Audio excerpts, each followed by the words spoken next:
that happen. They've got to sweep the Jays this weekend. The Orioles getting ready for postseason play next week. First of 3 next.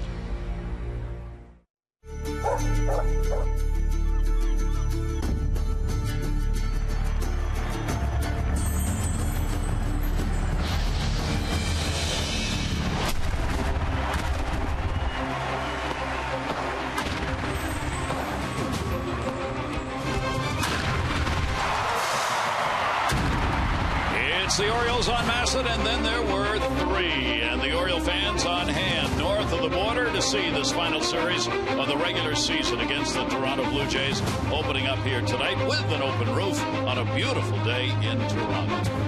Hi, everybody. I'm Gary Thorne, and welcome. The Orioles come from the tumultuous Yankee Stadium to a ballpark that'll pretty much be empty tonight and very quiet. Exactly the opposite. For Chris Tillman, it won't make much difference. Nothing has. It's about winning, and Chris Tillman has found a way to do that this season. He'll be on the mound for the Orioles. Take a look at some of the numbers he has put up this year. They are spectacular. In the last 11 starts, he has not lost. He has gone 6-0. Take a look at the bottom, though. The team is 11-0 in those 11 starts. His ERA is 2.05 in those games. Opponents hitting only 204 against him. The walks hits per innings pitched at a minuscule .92, and the strikeout walk ratio a very, very good 62-15. Chris Tillman's going to start the first playoff game for the Orioles. Those numbers and the season-long numbers, Mike Bordick, certainly made him the ace of the staff. Well, definitely. I think coming off of last year, he proved himself to be the Orioles' ace. This year got off to a rough start, but after the beginning of June, he really settled in, and he is starting to come true to form right now. He has been red hot.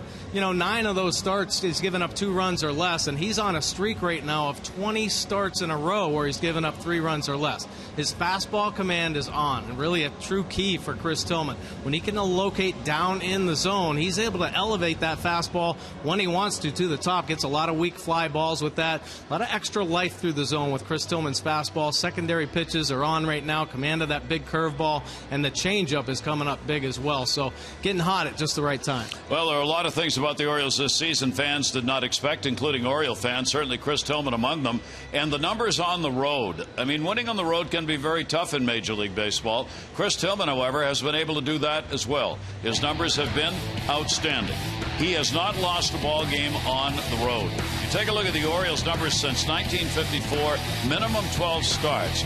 Chris Tillman 8-0, and Jeremy Guthrie, who went 5-0, right now the only 2 in Oriole history who have a shot at going something with a 0 on the end in road games.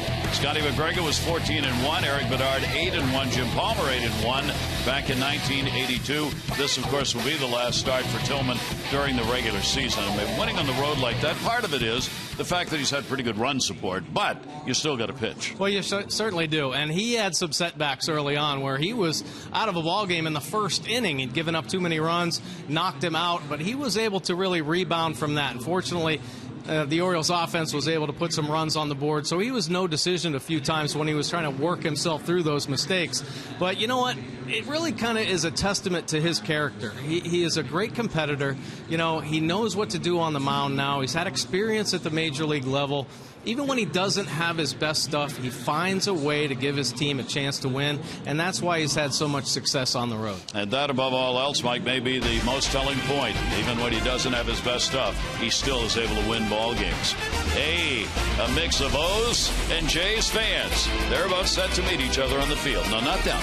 The teams.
to you by Southwest Airlines. Without a heart, it's just a machine.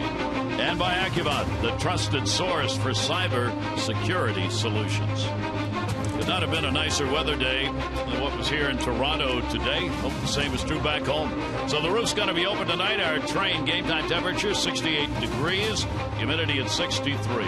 Visit trainsearch.com to find your local train comfort specialist dealer. It's hard to stop a train, really hard. Let's take a look at the starting lineup brought to you by Southwest Airlines. Without a heart, it's just a machine. It'll be De Aza, followed by Lowe, Markakis, and Young, Clevenger, Johnson, Hundley, Flaherty, and Scope against Toronto. A very good offensive season for Nick Markakis. And let's take a look at Drew Hutcherson's pitch arsenal this season. That fastball, he likes it 66% of the time. Breaking ball, pretty good slider when it's down, 23% of the time. And the changeup good as well when it's down in the zone. Now, Hutcherson has had some success against the Orioles in the past. Here's his numbers on the season. 10 wins, 13 losses, that .451 earned run average, 179 and 2/3 innings pitched. Now, this is a year he's coming off Tommy John surgery, so pretty good success on the season, but an up and down year overall. Holding opponents to a .246 batting average, has given up the 23 long balls this season. Lefties at .265 and the righties at .223. Now, Hutcherson talked about the success he has had against the Orioles, and it's because he has some pretty good life on his fastball through the zone, and maybe there's a little extra life when he faces the Orioles at times. The last start against the O's, they got to him, able to put some numbers on the board. So Orioles looking to keep the offense hot against him here at the Rogers Center. John Gibbons, skipper of the Jays, expected back next season. Not official yet, but every indication he will be returning as their manager. A ball club above 500, 81-78 right now coming into this ball game. The Orioles 10-6 against Toronto, guaranteed a season series win against Gibbons' team. So the Orioles lead it off. De Aza with a number of starters out of there tonight. De Aza moves back into the leadoff spot. A couple of hits, 7 at bats against Hutcherson. Outfield will play him around to left, infield the other way, and we're underway. And the pitch is in there for a strike. Boy, what a find Alejandro De Aza has been for the Orioles. Presley was talking about the fact that at least for 1 week, really, De Aza was one of the guys that carried a ball club. You have that happen in the course of a year. You're going to have some hitters who aren't going to hit well. He came along at just the right time when some of the Oriole big bats were down, and he put the numbers up. It seems like that's happened all year with just about every player that's been or had an opportunity to be a part of this team. There's a big swing and a miss. A good breaking ball right there from Hutcherson. You see the effect of the slider when it is down in the zone. Take a look at the Nissan pitch track. Working away, but this one just bites down and in on De Aza. Hutcherson goes to the Mark Burley School of Rhythm, as he likes to get the ball and deliver. Yeah, rock and fire. He does not take very much time between pitches here. You really have to be ready once you get in the batter's box. Here is Lowe, and he's going to drive that one into left field for a base hit. That's a 5-game hit streak now, as Lowe likely to be on that postseason roster. He's got a hot bat going, maybe at just the right time. Yeah, pretty nice approach right there by Lowe. Here's a look at the Blue Jays defense tonight. The youngster Pompey out in left field goes, and Batista will join him in the outfield. Reyes and Goins up the middle. Kawasaki over at third base, and Lean at first. Navarro, veteran catcher, behind the plate. So the Orioles get a runner on in Lowe with good speed. Base stealers have worked against Hutcherson this season. Markakis moves to the third spot with Adam Jones out of the lineup. Base stealers have only been caught 3 times in 24 attempts when Hutcherson has been pitching. Navarro's thrown out only 21%, so this is a combo you can run on, and we'll see whether or not the Orioles want to do that in this ball game. Well, you'd love to see David Lowe try to steal a base here in the early part of the game, because I think Buck Showalter is a little concerned about the speed going into the postseason. Maybe opportunities to steal some bases and put some extra pressure on a defense or a starting pitcher. David Lowe certainly has that speed to do that. 7 out of 12 in attempts to steal this season for Lowe. The Orioles can implement that running game a little bit. It will have an impact on who's going to be in that postseason roster. You have the likes of Barry, who of course has got more speed than anybody else on this team, Quentin Berry. Low, normal lead over there, and the pitch by Hutcherson is going to be up. Interesting, Hutcherson, after delivering the pitch, instead of watching the plate, was looking at first base. You don't see that very often, but he actually threw the pitch and then turned to first to see whether or not Lowe was running or not. Now that's getting inside the head of a pitcher early in the game. 1-2 delivery on the way, and that one will be fouled back by Markakis. That's what speed does. Take a look at Nick Markakis. He has been heating up. Last 3 games, 545, 2 home runs, 6 RBI for Nick Markakis. Now, he took a few days off, rested those legs. I think that rest has certainly paid off for Markakis, getting that bat going just in time. Nick has been swinging a hot bat here this month, hitting only .229, but it has come alive of late, and that ball down to first will be fouled off, as Markakis with a couple of home runs here in the month of September. The Orioles obviously really need to have that bat going for the postseason. Lowe's made no attempt to go from first. Lynn holding him over there. Markakis against Hutcherson has picked up the 5 hits in 20 at bats. The infield moves around a little bit on him. There goes the runner, swung on and missed. Navarro cannot make a throw. He handled a pitch inside, and was that foul tipped? Was. So Lowe's going to go back. Hutcherson here in the early going is showing a really good breaking ball.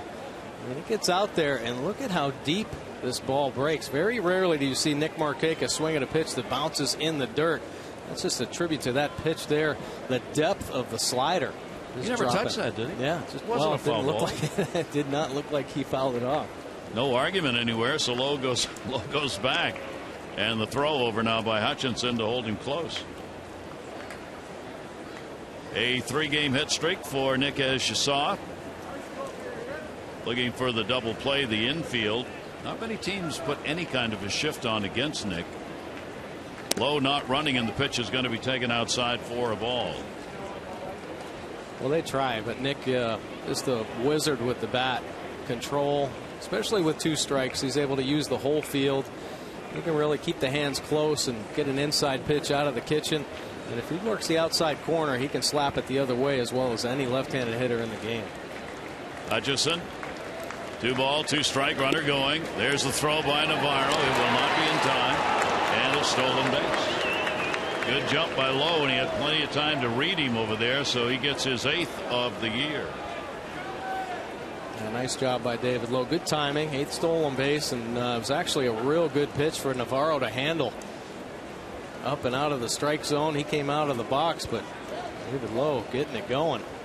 Good speed there. Nice stolen base. See this pitch up and away. Easy pitch for a catcher to handle and throw, but speed wins that race. So now a runner in scoring position with a 3-ball, 2-strike count on Markakis. And Nick will take it inside, and he's on. So the Orioles have something going here in the first inning as they get a 1-out single and then the walk, and the Orioles 2 on and 1 away. Take a look at the Jeep inside the numbers here for Drew Hutcherson this season. He's made 7 starts against the Orioles in his career, and impressive numbers. 3 wins, just the 1 loss, 2.15 earned run average. Against the rest, just 12 wins, 15 losses, a 5.10 earned run average. And take a look at the opponent batting average. Giving the Orioles to a 187, everybody else 262. So feels good against pitching against this Orioles offense. Here is Delman Young, who's going to get the start today as the designated hitter. Cruz out, Jones out. He's getting a rest today. Young, 7 home runs, 28 RBIs on the season, hitting .254 with runners in scoring position. Lowe and Markakis are out there. 0-1 delivery by Hutcherson's got to be hit into the hole, away from the D. Lowe will make the turn. He's coming home. Here's Bautista. The throw will come into the cutoff man, and the Orioles have the lead. You cannot stop Delman Young. It is amazing. It doesn't matter how long he has set. He will come back into a ball game and give you offense. Yeah, pretty impressive piece of hitting right here. Runner in scoring position, not trying to do too much, pulls the hands inside and shoots it the other way. This classic piece of hitting there by a veteran hitter. He's been through a lot of ball games. He knows what to do. And there's a runner in scoring position, and Delman Young has been doing it all season long. So he'll pick up his 29th RBI for the Orioles, and that one's going to be fouled back. And the Orioles have a 1-0 lead. Keep in mind they are doing it as Clevenger stands in against Drew Hutcherson, who over the last 4 home games is 3-0 with an ERA of .96 here at Rogers Center. He's fanned almost 11 for 9 innings pitched in those games at home. And the pitch will be taken outside. Clevenger getting the start at first base and getting a look at Hutcherson for only the second game. He's only had 2 at-bats against him. Well, the Orioles getting some numbers early. That's a tough chopper. Will it stay fair? No. Then we'll make sure as it curls off into foul territory, and that'll be Clevenger back. Yeah, a lot of times on choppers like that, especially on the turf, there's a decision to be made. And you know, that ball probably could have been fielded if he would have been aggressive, but there would have been a chance of maybe the ball or Clevenger outrunning the baseball. Bases loaded, tough situation. So Lynn playing the second hop, and ball just spins foul. Clevenger hasn't had a lot of chances with runners in scoring position with the Orioles. 2 for 22. Runners at first and second. Breaking ball is going to miss down low, and Hutcherson having a bit of a struggle with it here in the first inning. Not having the control that we have seen out of him in his starts against the Orioles, and boy, there have been lots of them this season against the Orioles. This is game number 6 that he started in. 2-1 record this year, 3-1 lifetime, 8th overall start against the O's. 2-2 delivery on the way, and that one is going to be fouled off Navarro, and the count will stay at 2-2. Clevenger keeping the bat alive, fouling off a very tough pitch. Hutcherson's come up with some pretty good sliders here in the first inning. Good job battling right there. See the pitch count now up to 20. He has struggled with some efficiency and command problems this season. We haven't seen it as often against the Orioles, but he has had some tough early exits. Fouls that one right straight back. Had one to kind of jump on, and Clevenger couldn't quite barrel it up. 94-mile-an-hour fastball. And the count of 2 balls and 2 strikes. The Orioles coming in with the 95 wins. The Angels have 98. So all but taking that best record in the American League.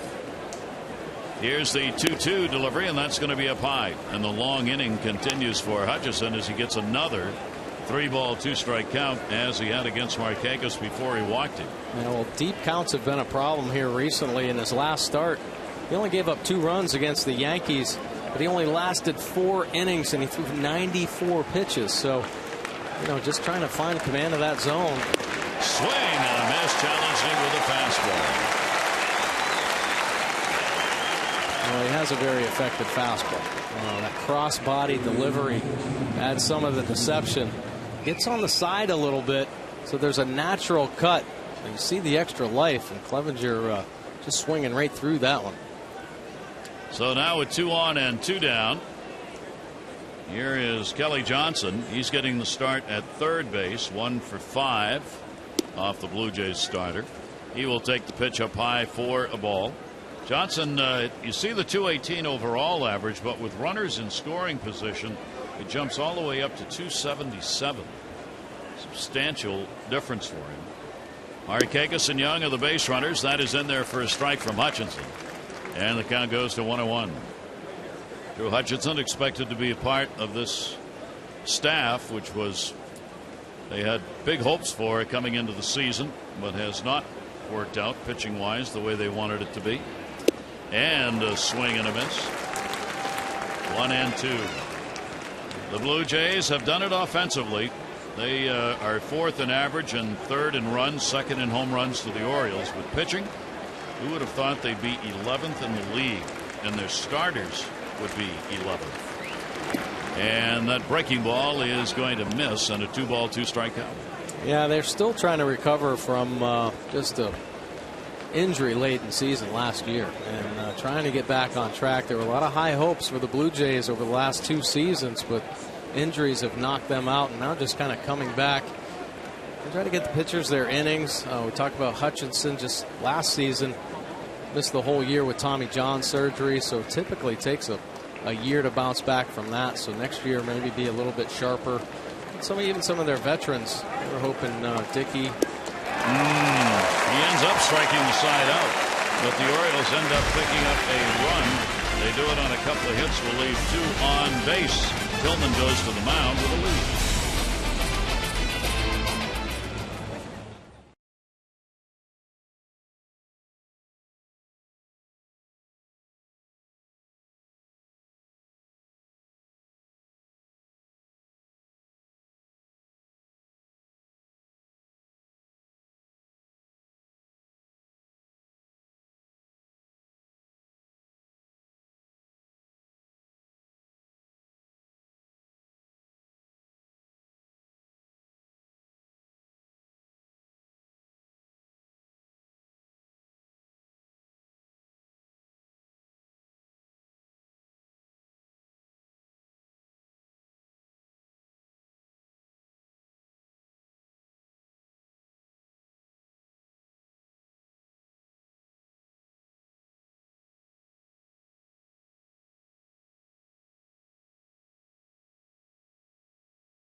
Score first this season. They've got one on the board here. Let's take a look at the starting lineup. Tillman will face tonight for Toronto. Reyes, Bautista, Encarnacion, Lynn, Navarro, Pompey. We'll talk about him, a rookie. Kawasaki, Ghosts, and Goins. For Bautista this season, on-base percentage second best in the AL. And here's a look at Chris Tillman's pitch arsenal this season. The fastball at 54% of the time. Breaking ball going to it much more, 36% of the time this year. A lot of confidence in that pitch, and it can be a wipeout curve. Change up 10% of the time. I'll tell you, when he's on, if he doesn't have the command of that breaking ball, fastball changeup, we've seen him win games with just those 2 pitches. 33 starts this year, second consecutive year, over 200 innings pitched. He is a workhorse now and the ace of this Orioles staff, holding opponents to a .232 overall batting average. Lefties and righties about the same, 238, 226 against Tillman. And Reyes will lead it off with speed, and will take the pitch on the outside corner for a strike. Reyes 6 for 18 with a home run, lifetime off Tillman. Solid year with the average at 285 and 49 RBIs. Tillman's delivery to him, that too will be right there on the outside corner, and quickly gets ahead 0-2. Chris Tillman 1-2 this year against Toronto, 4-5 lifetime against the Jays. 0-2 pitch on the way, over the top, ground ball towards the middle. This is going to be a tough play. Got to hurry that throw in time. The base hit. Flaherty trying, but with Reyes' speed, even the perfect throw would not have gotten him. Yeah, great speed from Reyes. The chopper on the turf. It's got to be a one-time play. Take a look. Another good fastball just off the plate. He reaches out, protecting with the 2 strikes. And Flaherty just a little bit of a bobble, trying to get a good grip there. Reyes' speed beats it out for the infield single. Flaherty getting the job at short today. J.J. Hardy, another one of the Oriole regulars, out of the lineup just for the rest. Here is Bautista, 5-game hit streak coming into the game. Big average against Tillman. Infield playing him to pull. Bautista laces it foul the other way. .320 hitter with a couple of home runs off the Orioles starter. Bautista, the ever dangerous, here at home, hitting just under 300 this year here at Rogers Center, 298, and he's had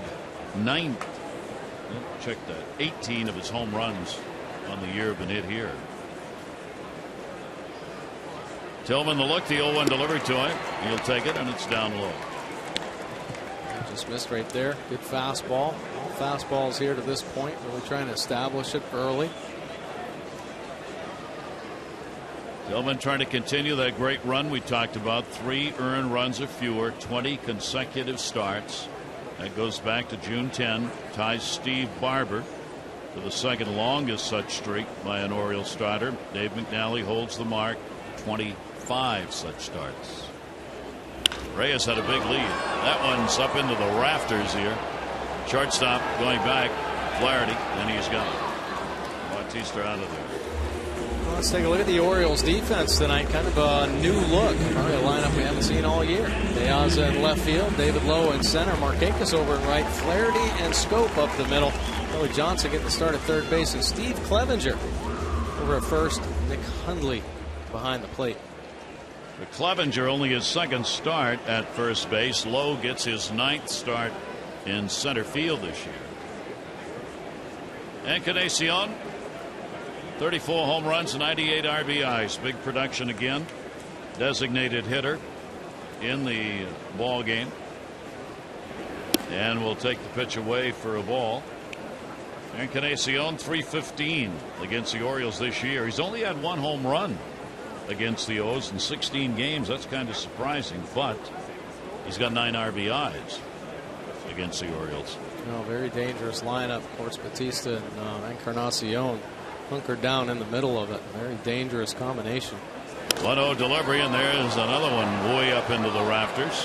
Hundley coming back, a lot of room, foul territory, and he'll put it away. 2 down. They get Bautista and Encarnacion on a couple of pop-ups. Yeah, nice job there. First breaking ball, well placed, down and away. It's a weak pop-up there to Hundley, and then that good fastball riding up and in on Bautista to get the pop-up. So Reyes remains at first base. Lynn coming up.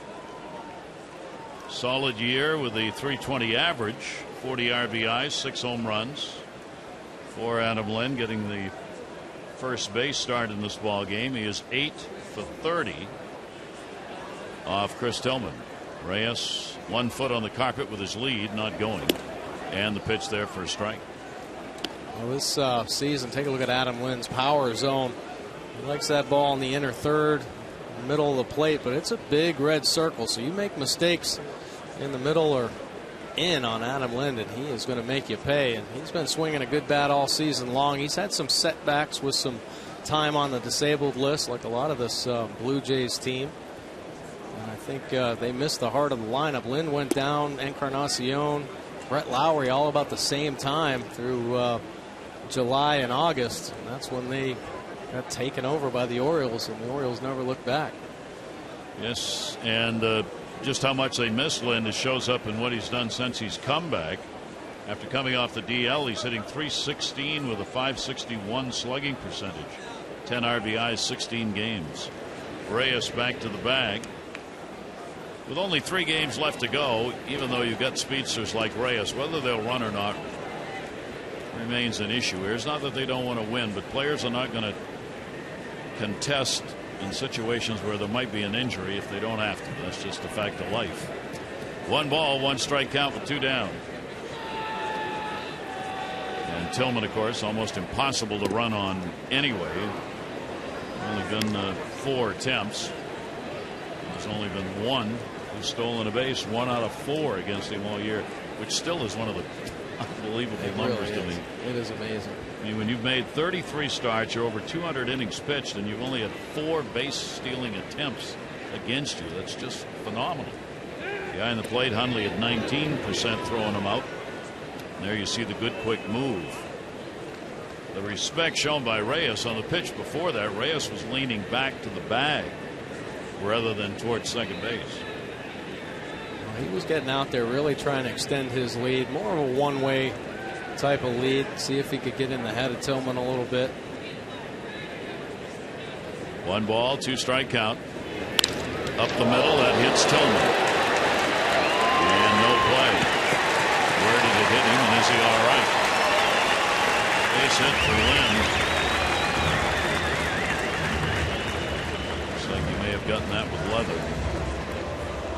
Yeah, just a comeback or kind of in the calf. The look here. Yeah, it got him in that right calf. bounced off the mound. The baseball fine. So that's one they'll be watching as the game goes along. Feel good for the moment while the adrenaline takes over. Yeah. And we'll see how he feels as the game moves along. And you see Buck Showalter pointing down, talking to the trainer at the other end of the bench, Richie Bancells. Here is Navarro now with runners on at first and second, 2 singles. Navarro will go after the first pitch and he fouls it back. He is 4 for 11 off Tillman, and with the Orioles leading 1-0, Jays get a chance to come right back and put a run up on the board here if they can get the 2-out RBI. There are your base runners, Reyes and Lynn.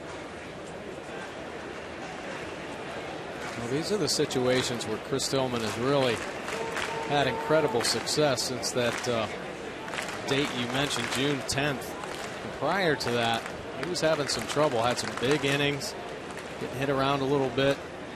But he's found ways to really minimize damage when runners get on. That one ripped towards the corner, but it's a foul ball by a couple of feet. Well, there's the one to hit in your at bat. If you go by the baseball adage, you only get one. Yeah, that one was up in the zone a little bit. He got after it. The head out just foul. Runners back to first and second base and a 2-strike count on Navarro. Navarro's had an amazing year in the this department, these situations. He's hitting .348 with runners in scoring position. Puts him up among the leaders in the American League in that department. Navarro ranks 3rd behind only Brantley and Adam Eaton for that runner in scoring position batting average. Orioles leader right now is Adam Jones. He's climbed back into the top 10, 9th in the league. 0-2 delivery on the way, and he'll watch that one. And a 1-ball 2-strike count. Tillman trying to work his way. First innings have been a problem at times for him this season, giving up 21 first inning runs, the most of any innings pitched for Chris Tillman, and he's, like many starters, trying to figure out how to cut that number down. 1-2 pitch, taken the other way, near the seats and out of play. Kelly Johnson after it, no chance. It almost looked like that ball was just drifting into the stands. For a second, it looked like he had a beat on the ball, and then it just took off and ended up 3 or 4 rows into the seats.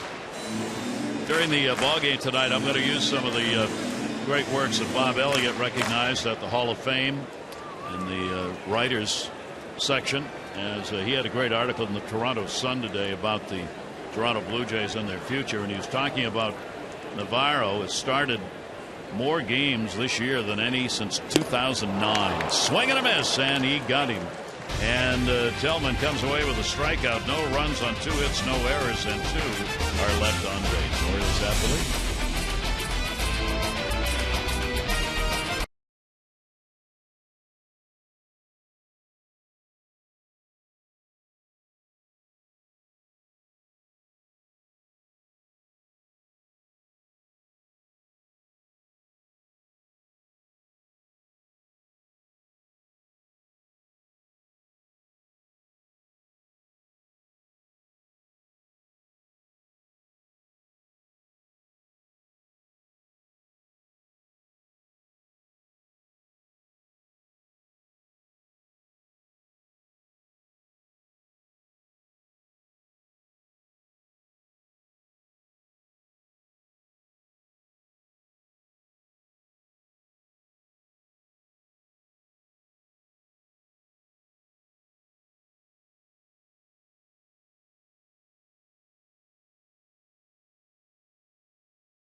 Zach from Rasburg has won $500 for being selected. You get $500 more for every Orioles home run hit in the game.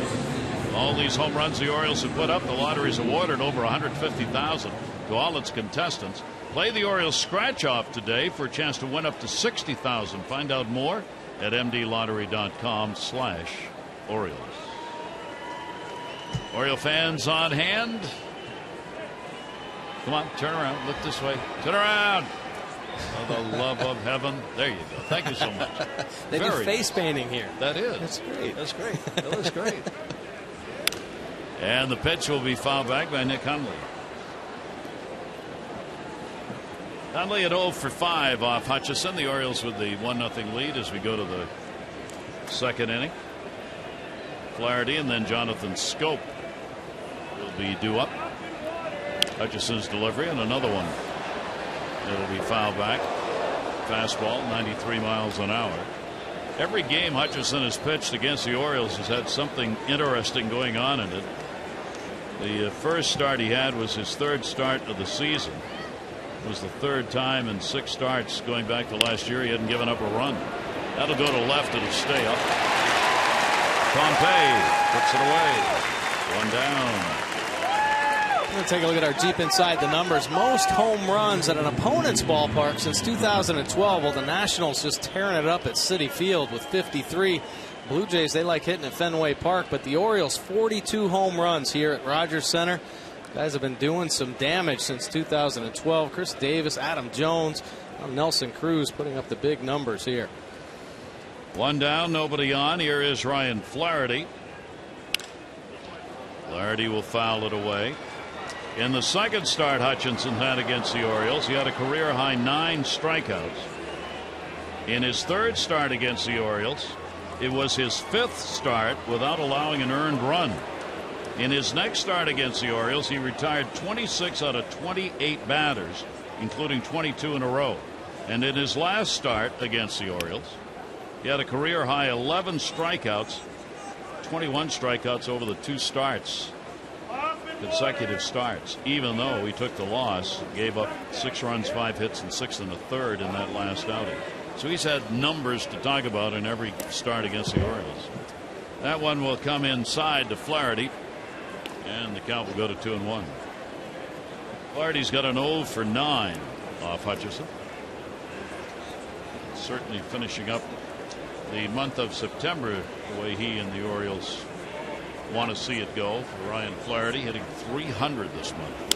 And that one's going to go in the gap. That'll be a base hit. Hits that hard carpet. Keeps on rolling. He's going to try for 2. Here's the throw by Ghost. Not in time. Hustling double for Flaherty. A great piece of hitting right there by Ryan Flaherty. I'm thinking double out of the box. You have to. Good speed out in center field. Take a look at the pitch. The fastball working itself away, but he stays on it. Driving it back through the middle. This ball cutting away from Ghost. And you see the good speed stopping it from getting to the wall. Ryan Flaherty sinking 2 out of the box. In there safely with the headfirst dive. 15th double for Ryan. So put that average over 300 for September. Jonathan Scope stands in for the Orioles. That's hit number 3 off Hutcherson. Scope has had 1 hit off Hutcherson. That was a home run. 1 for 7. Jonathan trying to get out of a little hole he's in right now. He hasn't had a hit in his last 12 at bats. 208 on the year for the Orioles second baseman. 1-0 pitch to him. Breaking ball will miss. 2-0.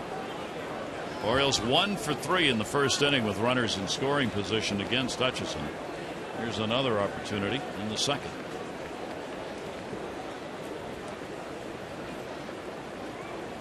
Two-0 pitch. Strike catching it at the knees. 2-1. A couple breaking balls really kind of slowing him down. Then sneaks a fastball. Good hitters count. Typically, you see Jonathan Scope let it fly. 2-0 fastball count, but it was painted on the outside corner. And Scope can't catch up to the heater. Came back with another one at 94 miles an hour. A little extra on this. 94, a firmest fastball to this point. Another well-located pitch right on the outside edge.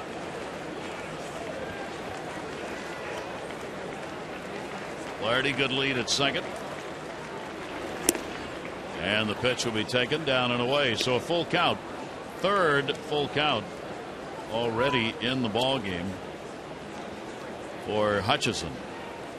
3-2. That will push that pitch count up in a hurry. Flaherty, good secondary lead, not trying to hold him. 3-2 delivery on the way, and that'll be fouled back. We'll do it again. Well, Schoop has earned the job at second base. Certainly didn't have it when the season started. Really nobody had anchored it down. He will be there for the postseason. Flaherty, one of those who was talked about, maybe the second baseman for much of the year. That didn't go that way. 3-2 delivery on the way to him, and Schoop fights off another one. Yeah, it was pretty interesting how all that worked out. Machado starts the season on a disabled list, so they had to do some shuffling, and Jonathan Schoop ended up playing a little bit of third base and Flaherty second base, and they moved around a little bit, and then Hardy went down at times, so Flaherty had to go to short, Schoop over to third base. So you know, they had to wait almost a month and a half before that infielder could really settle in. And when it did, Jonathan Schoop started rolling up some double plays. He was down on the high fastball there, but there are just a number of times where Buck Showalter would say he turns it better than any second baseman in the game with his strong arm. You look at the good Hutcherson fastball riding to the top of the zone, getting it by Jonathan Schoop. 4 strikeouts in the ball game for Hutcherson, so now 2 away. Flaherty remains at second, and that will bring up De Aza. De Aza, strikeout victim, his first time up, and he will take the pitch outside for a ball. Nick Markakis has held down this leadoff spot. This is only the 7th time this year Markakis has not been in the leadoff spot. He hit third on May 1. Led off in 128 straight games. But tonight, with players rested, Markakis goes to the third spot. De Aza goes to the leadoff spot, which is where De Aza was with the White Sox. Yeah, and I really don't think you could put Nick Markakis, in any spot in the lineup, and his approach would change. I think he's just a pure hitter. That'll go the other way down the line. Pompey coming over, diving. Whoa! What a catch! The rookie. Pompey hauls it in, and that will end the inning. Don Gibbons saying this young man came all the way from A-ball to the majors. We didn't intend to play him, but that's how he's playing, so he's starting.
Later in our ball game tonight, brought to you by Miller.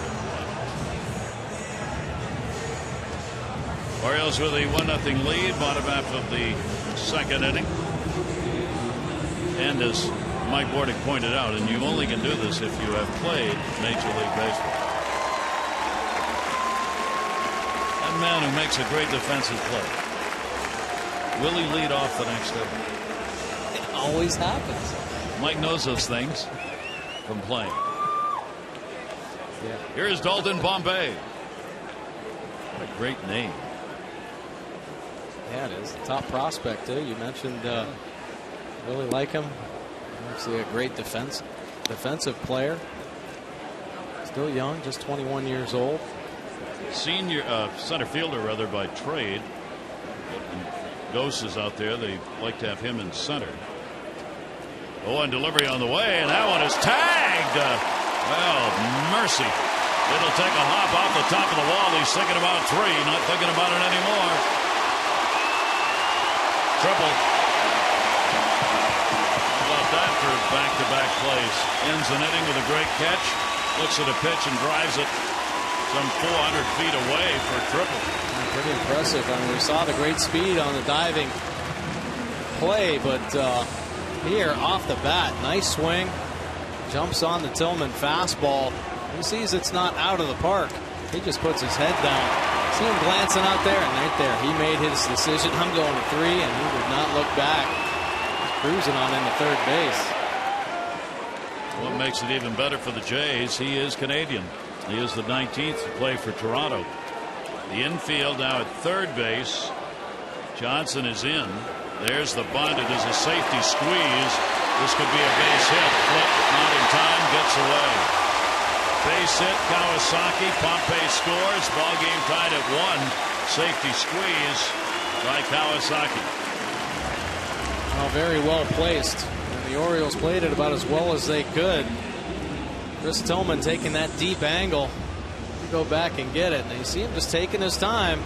Gets it where he wants to. And Chris Tillman, he gets off the mound pretty good. Takes the deep angle, but the ball just beats him. And then when Scope tries to make the glove play, catches Tillman on the leg as they cross paths. Well, Kawasaki gets it done, and the ball game is tied up. 16th RBI for Kawasaki. Here's Ghost, more speed. Johnson in at third. Way in. Delivery by Tillman. That's rocketed to center field. Boy, we've had a couple of balls here. The one by Pompey and the one by Ghost. I mean, those were barrel up hits, and on with a single, first and second. Now this ball is smoked, and Chris Tillman pretty lucky that one didn't get a piece of it. Already took a comebacker in the calf. That one just misses, catching him on the back. So the Jays back here tying the ball game up 2-on, still nobody out. And their number 9 hitter, Ryan Goins, coming up. 2 for 11 with a home run lifetime off. Chris Tillman. Goins hitting only 154 in September. Looking for a bunt. They get it. They can bunt. I'll say that for him. Tillman's throw. Not in time. I don't think he was on the bag. Orioles may want to look at this. Jonathan Scope thought he had the bag. First base umpire Jim Wolf said no. Goins, good bunt. You see Scope get there. That right foot is on. But when he went to go for a stretch, it kind of slipped a little bit. The question is, did his foot stay on that edge of the base? Did it ever really come off? But Showalter looking in to get the sign from the video replay expert. Whether Adam tells him thumbs up or down. Thumbs down, no challenge. So they have loaded the bases. A couple of bunts, hard triple. You see Jonathan Scope getting there, try to get his feet in a good position. That back foot slipped off the back edge. That'll be a base hit. So we've had 4 hitters, a triple, and 3 singles. 2 of them excellent bunts. Now Reyes with the bases loaded. That's 6 hits for Toronto all of a sudden. Johnson will stay in at third. Sacks full, nobody out. Rest of the infield back. And he was ready to uncork on that one. Breaking ball, though. He was looking fastball, and they'll take it for a strike. Well, they've been jumping on him here in this inning. That first pitch, Tillman trying to get ahead, so why not mix in a breaking ball? Start to think about something else. Reyes 222 with runners in scoring position. Got a single his first time up. Tillman's delivery to him. Reyes will put one in the air to center field. Runner will tag at third. Kawasaki tagging. Lowe's got it. Throw will come into third base. And he didn't go. He went back. Kawasaki, the Orioles were giving him that run, and he went back to third base. Now the fly ball not that deep. Kawasaki pretty good speed. David Lowe coming in though gets himself in a pretty good position. He just says I'm going to give him the run and throws it into third base. Kawasaki putting the brakes on. Wow. So there's a break for the Orioles. Run they could have had, they don't. And Kawasaki remains at third, and the bases remain loaded with one away.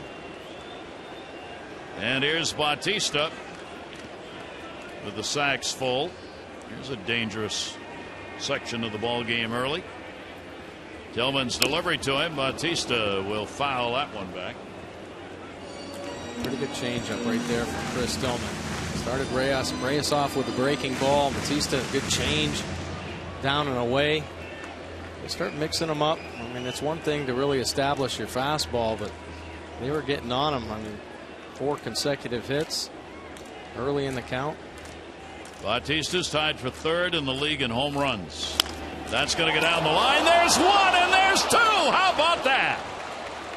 Clevenger makes the play at first base, and the inning is over. A run in on 4 hits with 2 left on, but with the bases loaded and nobody out. They do not put a run across in that situation. 1-1.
Is back. The Orioles are inviting in-need kids to attend games 1 and 2 of the AL Division Series. It's called the Orioles Reach Knothole Gang. Nearly 1,400 children will be experiencing the excitement of the yard for those games, and in addition, it helps raise funds for nonprofit groups. The Orioles are going to auction off several pairs of front row field box tickets to the games 1 and 2 of the ALDS. Pitch is on the way, showing bunt. That one will be dropped off by David Lowe. Now you can get in on this, not only helping the kids see a ball game, but also raising money for the charitable work done. Go to Orioles.com/auction until Tuesday for games 1 and Wednesday for game 2. Both cutoff times are 8 p.m. Place your bids for those seats with the effort to raise money for these nonprofit groups. Knothole gangs, of course, around baseball forever, fouled off. I was reading a book the other day on the St. Louis Browns. They even had a program for the Knothole Gang kids, they called it, where preseason you could go to the ballpark if you were 12 and under, I think it was, and get free tickets for the year and sit in center field. Oh, that's awesome. It was a way to, because the knothole thing, of course, kids, of course, punching holes in outfield fences to look at games, where that all came from. Lowe is retired as he goes down swinging, and one away here in the 3rd inning. Hutcherson's shown a really good slider, a good depth, and the Strong finish at the end, just biting down and in. Lowe gets a piece of it. Navarro, nice job hanging on there. Averages almost a strikeout per inning. In fact, with the 5 he's got in this game, he does average a strikeout an inning. And he obviously is above that here. He's got 5 and 3. Tremendous math on my part. Here is Nick Markakis. Markakis drew a walk his first time up and was stranded. He'll go after that one down the line at third. Bobby Dickerson making a fine fielding play, vying for a spot on the postseason infield roster. Well, defense has been a little suspect here recently. Bobby Dickerson, of course, former shortstop, can pick it. Kirby laughing about that play. No way. Stoic, as always, at third. Inside fastball that will just miss. And a 1-ball, 1-strike count. 1 walk, 5 strikeouts for Hutcherson so far. We're in a 1-1 ball game.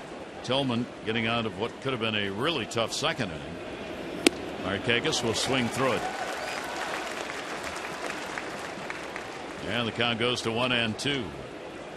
Well, Hutcherson's showing some good life through the zone again. I don't know if it's just the Orioles that he gets fired up about or what. We showed the stats against all other teams. The number's not there, but his ball's moving all over the place right now. Just missed outside. Well, you got Jones, Hardy, Cruz not playing in this game. Rested? Yes. Why? Jones is 3 for 21 off Hutcherson. Hardy's 3 for 19. Cruz is 3 for 18. Ground ball down to first. I mean, one of the things you're trying to do, not that Buck Showalter would ever talk about it, but you're trying to get all of your players into the best position you can for that first playoff game, both physically and mentally. Sure. So if you can keep them out against a guy that seems to be able to dominate them and get them in against guys they hit against.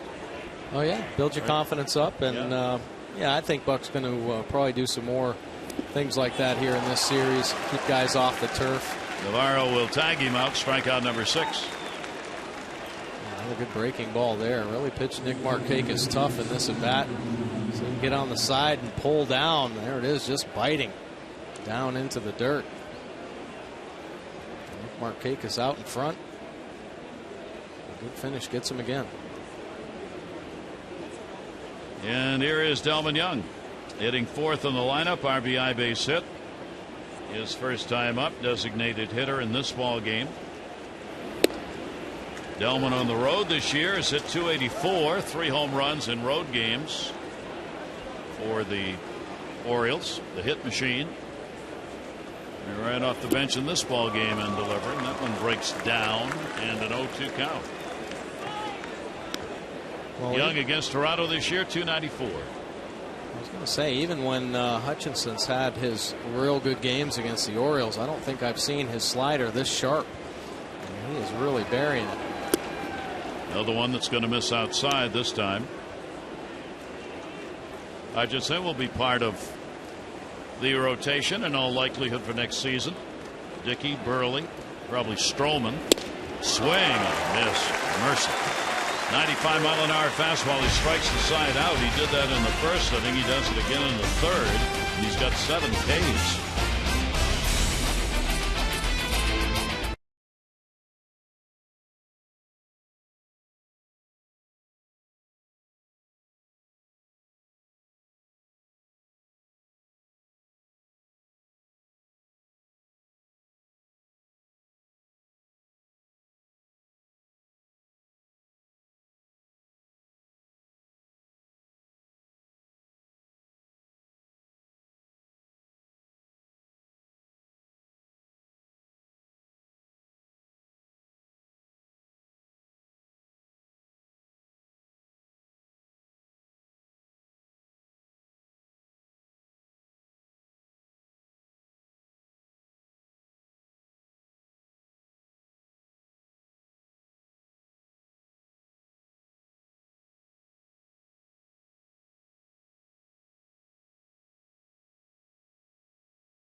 Orioles baseball on Masson is brought to you by Southwest Airlines. Without a heart, it's just a machine. And by Luna, the beautiful new carpet, hardwood, and laminate. Call 877-241. Folks around the ballpark here at Rogers Center. Decent crowd. They haven't been drawing here since they were eliminated. Oriole fans helping to fill up some of the seats here. A number of family members on hand to watch some of the Orioles play. Chris Tillman in a 1-1 ball game, working in the bottom of the third inning. Encarnacion will lead it off and will take the slider outside for a ball. He popped out his first time up. Tillman, no walks, 1 strikeout so far. Yeah, I'd like to have a clean inning, though. They've been putting some pressure on him. First and second inning, escaping some jams. And that pitch will be in the inside corner. Encarnacion didn't think so, but a called strike. 98 RBIs, ranks 10th in the American League in runs batted in. 34 home runs. He's one behind Bautista for the team lead. 7th in the American League. That ball just a little bit high. Will go on a fly to the backstop. Yeah, he lost that one. Oh boy, take a look here. Just slipped right out of his hand. What's he got against the keg? It's a fine place. Here's the 2-1 delivery on the way, and a fastball comes right back and puts it in the strike zone. And a 2-ball, 2-strike count. So almost hits the mascot with the pitch prior, and then dots a fastball down and away to get that second strike. Encarnacion waiting on it, swing and a miss, and he gets him. Strikeout number 2 for Tillman.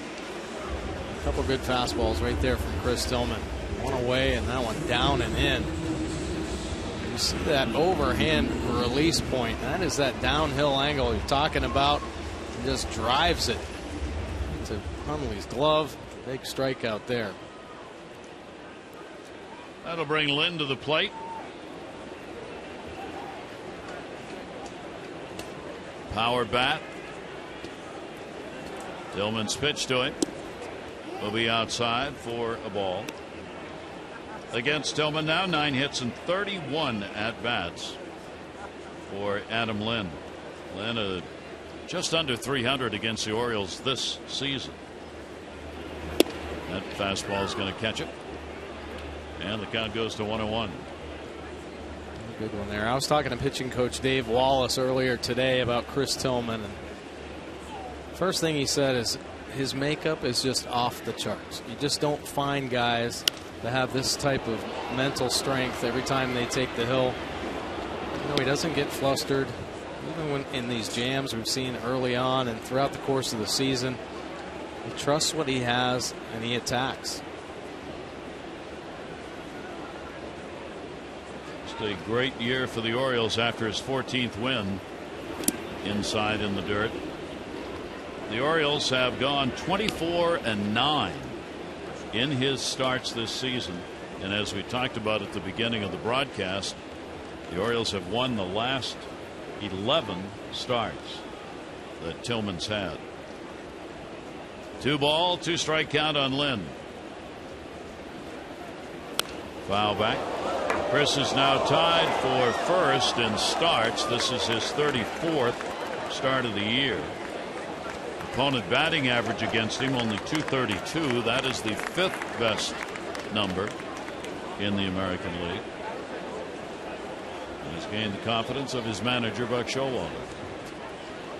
2-ball, 2-strike count. That one lifted towards second, base hit.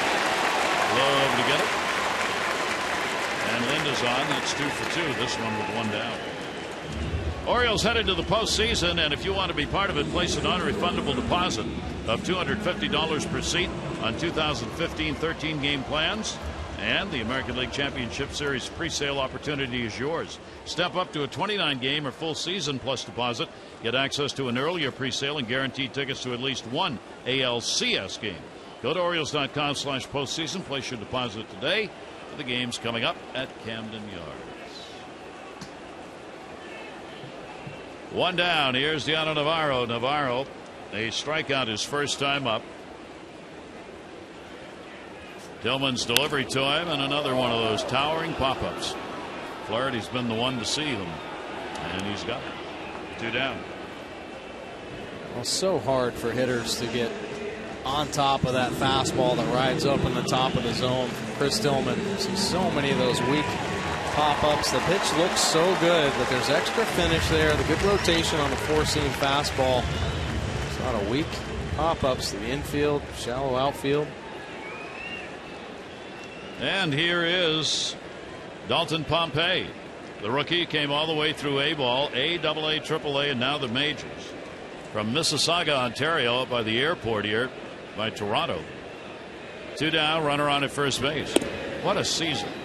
At A-ball, he played 70 games. He hit .319, 6 home runs. At AA ball in New Hampshire, he hit .295, had 3 home runs, 31 games. AAA Buffalo, he played 12 games, hit .358, 5 RBIs. So overall in the year, in the minors, .317, 9 homers, 51 RBIs, and 43 stolen bases.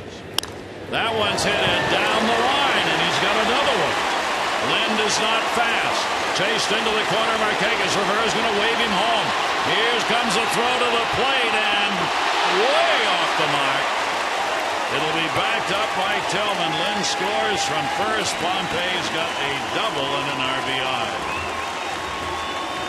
Another good piece of hitting there from the youngster Dalton Pompey, and Adam Lind had to put the Jets on, scoring all the way from first base. See the circle change grip. He gets that front foot down, and look at him reach down there.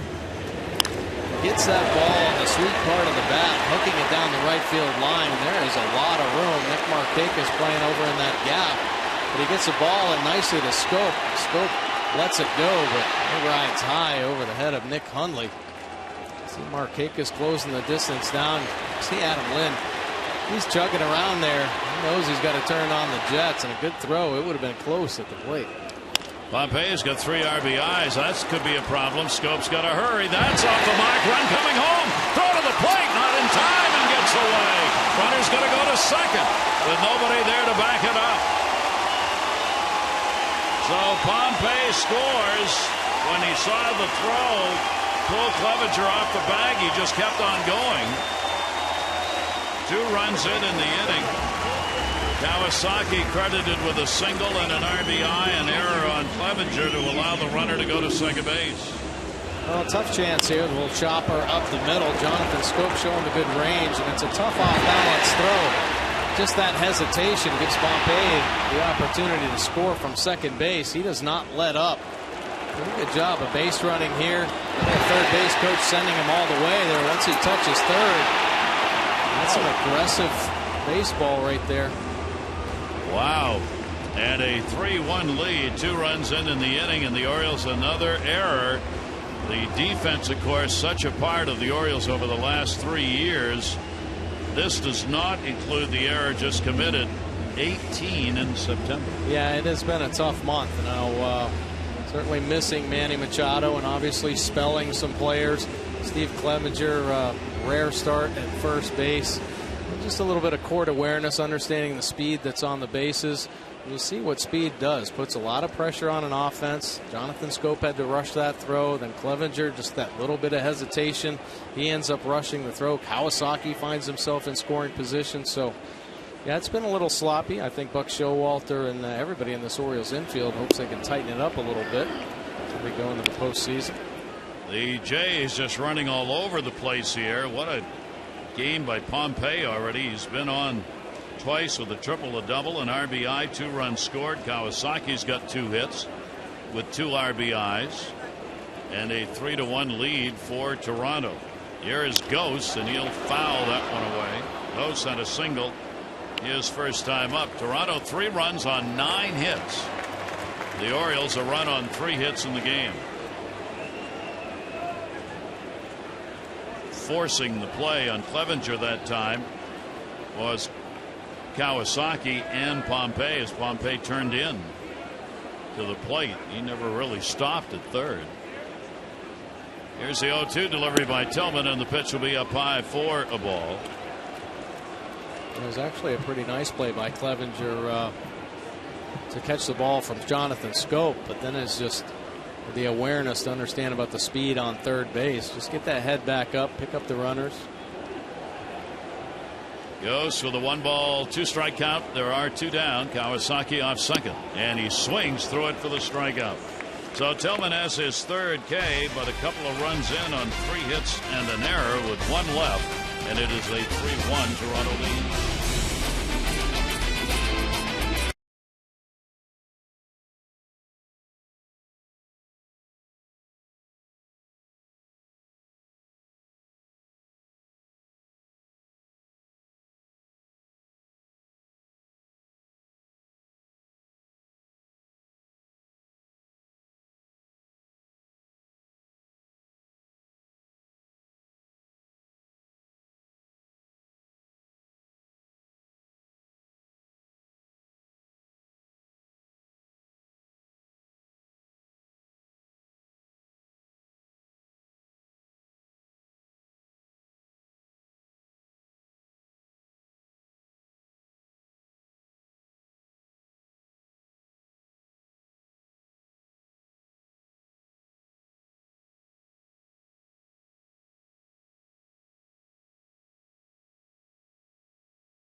By University of Maryland University College, the year 1966, October 9.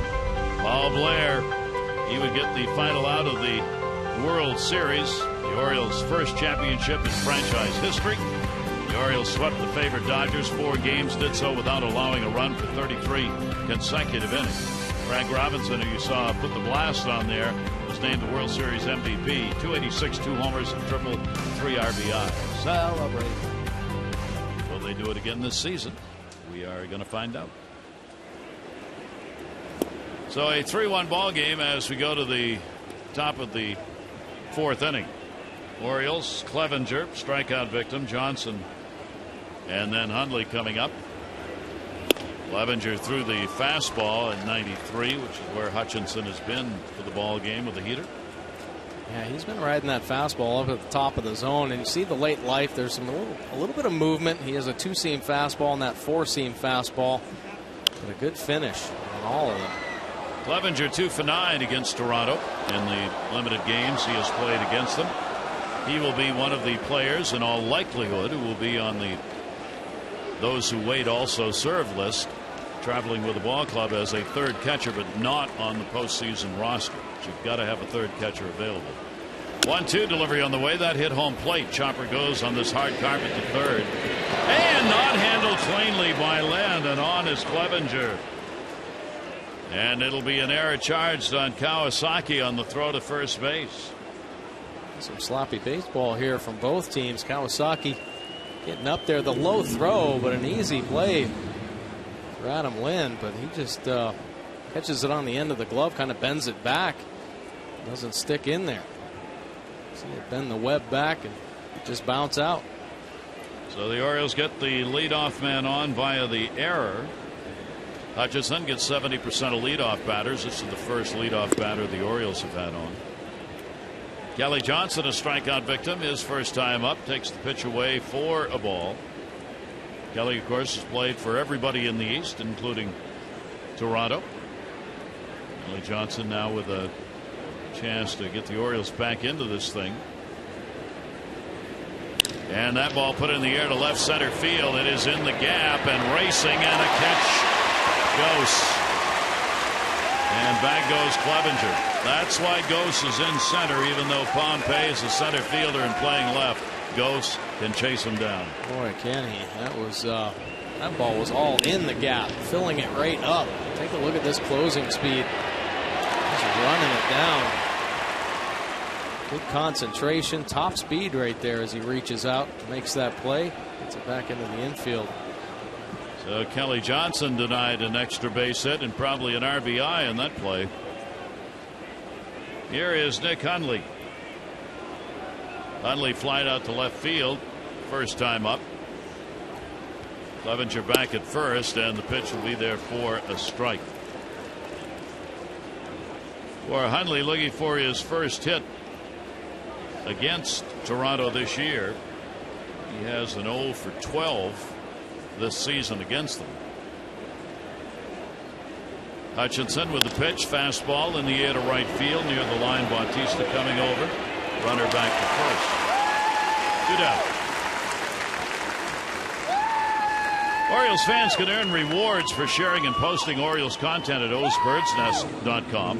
Enter today's bonus code SIRHOFF before midnight tonight to receive 2 bonus tokens and be entered to win the monthly prize of the autographed player photo or the year-end prize, 2 tickets to opening day next year. That's the owsbirdsnest.com. May have to enter Surhoff? Surhoff.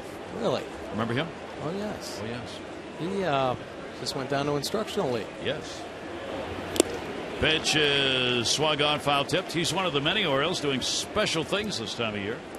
What's that? One of the many Orioles doing special things this time of year for the O's. Oh, yeah, definitely. Headed to the postseason. Yeah. Well, you know what? B.J. Surhoff obviously down there helping out the kids in the instructional league, but it's found out that Matt Wieters is going to go to Detroit. He's going to be like super scout, do a little bit of scouting for Buck Showalter and the Orioles. Wow. I think that's pretty good. That's great. I mean, Matt's been around. He stayed with the ball club even though he wasn't going to be able to play. And now he's going to, so he'll be a playoff scout in Detroit. Yeah, pretty much. That's great. It sure is, because he's obviously very familiar, with that team, the pitchers, the bullpen, but, getting in touch with obviously that offense is just so dangerous, trying to find ways to get them out. So I think it's a great opportunity, for the Orioles to have Matt go there and give his insight and his scouting, because really that's what he does on a daily basis anyway. He scouts other teams. He scouts hitters. He scouts pitchers. And I think that's a huge asset. And it's good for Matt, too. Big for helping him, feel like part of this as he's been here now. Flaherty will go down swinging. That's 8 strikeouts. No runs, no hits, an error, and a base runner left on. Super Scout Matt Wieters on his way to Detroit.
To conclude this regular season, we're going to open our Major League Notebook with the playoffs starting next week. From Detroit, the Detroit Free Press, Drew Sharp.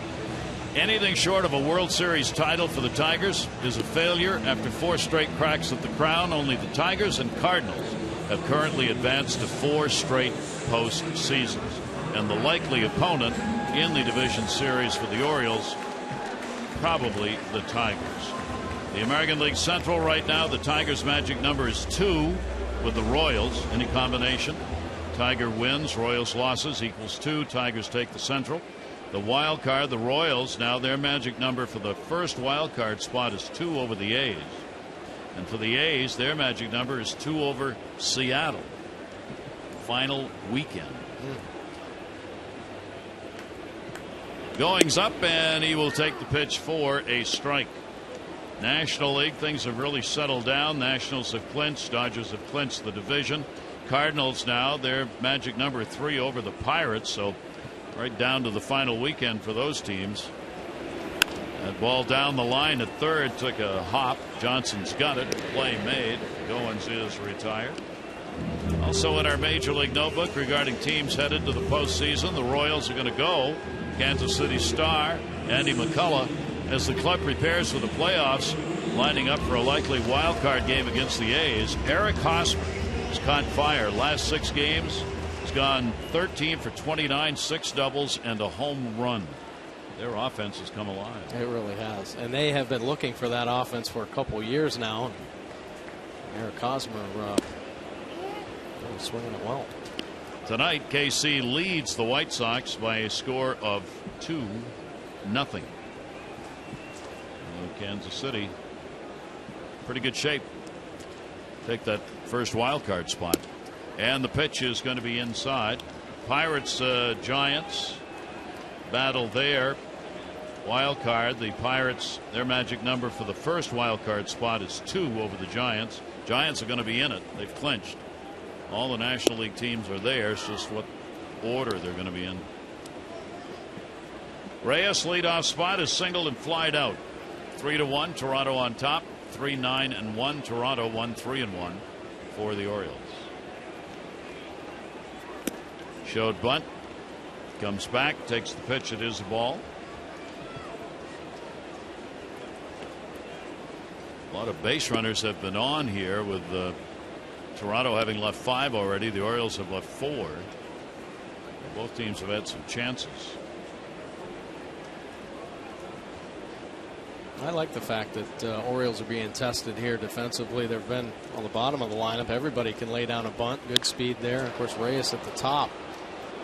So put a little pressure on them. I think Buck Showalter is still kind of feeling things out for who's going to start at second and third base, although it appears that Flaherty would be at third and Scope at second base. You know, the defense, we've talked about the struggles here this month. A lot of times it's just how do you handle these type of situations, the bunt situations, runners at first and third. Is there panic involved? And Buck's all about trusting a player. Flaherty's been through it. He's played in the postseason. Jonathan Scope has had a real solid year this year. So being tested now the last few games before the postseason, I think is important for these guys, how they respond, especially a player like Kelly Johnson now over at third base, and Paredes, we'll see him playing again this weekend. You're going to find out if Buck can trust you in the 7th, 8th inning in a postseason game. Exactly. Toronto will do that with the speed they've got on this ball club. 3-ball, 2-strike count. Tillman working against Reyes. And a timeout asked for by Reyes, and he got it. Toronto players talking about Tillman before the game were saying this windup, which isn't a windup, is real tough on him. They say trying to pick up the baseball from Tillman, who just has that little set throw, not easy to see. Ball put to second base in the air, Scope back, and he's got it. Tillman's had a number of these high pop-outs in the game. Time for all fans to tweet your photo using hashtag #MASSonFanPhotos for a chance to have it shown in a future broadcast brought to you by AT&T. Going to bring Bautista up and the infield shift into play. He is 0 for 2. He has popped out, and that ended into a big double play line drive to first. And the bases loaded in that second inning with nobody out, and they got only 1 run. As he ended up ending the inning on a shot to first, Clevenger caught and was able to get to the bag well ahead of Goings, double it up. 1-0 delivery, off speed pitch is going to come inside, and the count goes 2-0. Now this delivery from Chris Tillman, we've seen it kind of evolve over the last 6 seasons, and he was up and down. 2012 when he came up again in the middle of the summer, he came back with this kind of a newly found delivery where he was almost in the stretch. He was more off to the side, and it's kind of evolved into this strictly the stretch. You see him standing there. It's like there's a runner at first base. But it's something he worked on in the minor leagues with pitching coach Mike Griffin as he was bouncing back and forth, trying to fine-tune that delivery and keep it consistent, something that he could repeat. And he locked into it. He did not look back. When he came up in that summer of 2012, he's been a monster ever since. 2-ball, 2-strike delivery on the way. Bautista will take the big cut and will foul that one back. Bautista, 2 home runs and 10 RBIs against the Orioles this season. A .302 career batting average against the Orioles with 19 lifetime home runs against those pitchers. 2-ball, 2-strike count, 2 down. Tillman's delivery again will be foul back. Tillman looking for his first clean inning of the ball game. Yeah, it has not been easy. First 3 innings, a lot of pressure on him all the way through.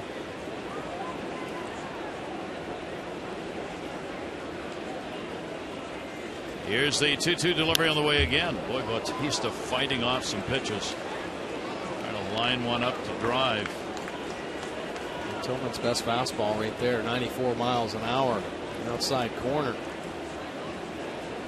Be the 8th pitch of the at-bat to Bautista. Again, the 2-2. Breaking ball that time. Able to take it, and the count goes full. 3 balls and 2 strikes. On deck, Encarnacion.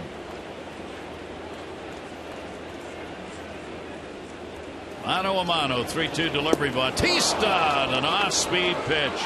Got him out in front of it.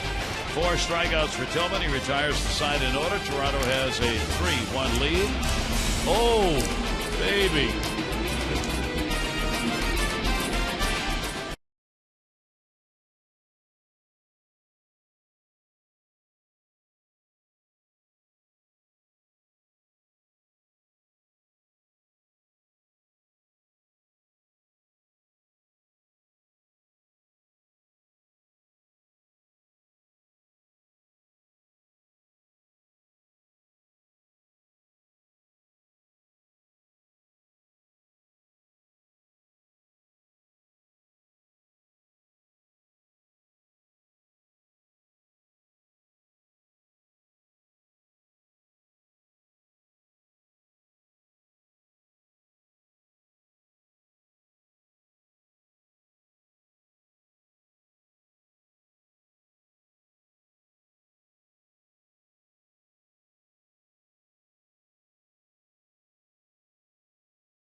Is brought to you by PNC Bank for the achiever in you, and by AT&T, mobilizing your world.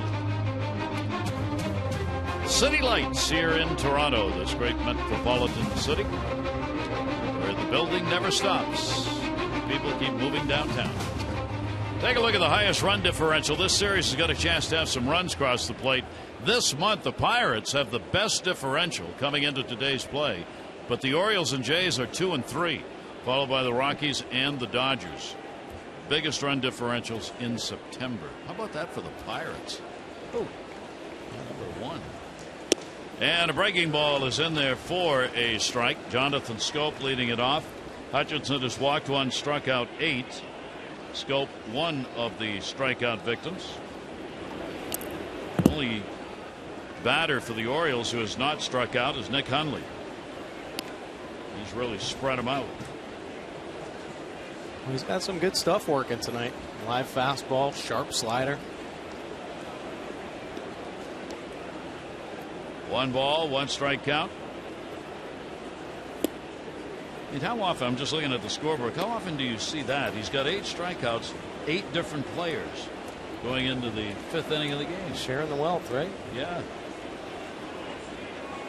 2 ball, 1 strike count. Orioles run 1st inning. Delman Young, RBI base hit. 2nd inning, tied up. Kawasaki picking up the RBI on a beautiful bunt after Pompey had tripled. They would add to it in the 3rd inning. Pompey RBI double. Kawasaki another RBI single. Pompey and Kawasaki. 2-2 delivery on the way. And Hutcherson thought he had a strike there. Doesn't get the call. So another 3-2 count. And he's up to 76 thrown.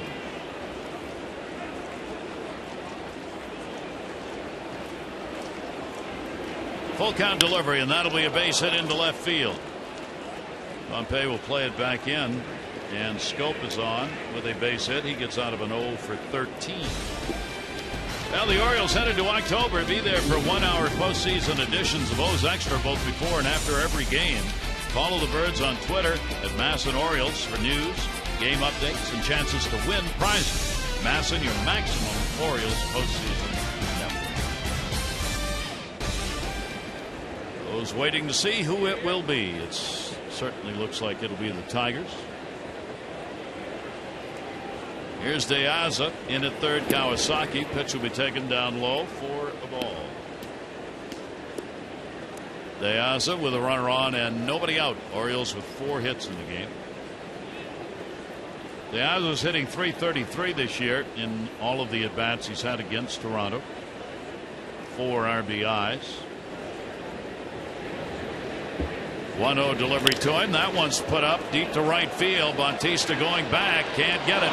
It'll take a hop up and over and save a run for the moment. So a ground rule double. Scope will have to stop at 3rd base, and De Aza got all of that one for his first hit. Well, he did. I think he got more than Bautista expected. Bautista trying to take that sharp pursuit angle. You see De Aza getting on the elevated pitch, left up and out over Bautista's line a little too tight and ends up beating him in the gap. Hops up over the wall. So he continues to hit in an Orioles uniform. De Aza came in hitting .311 in the 18 games with the Orioles, including 10 RBIs and 11 runs scored. And really impressive for De Aza. That's just with the Orioles. So the Orioles down by 2 have those 2 on, and here is Lowe. He has singled and struck out. Orioles 5 hits in the game. Infield stays back. Lowe will take the pitch.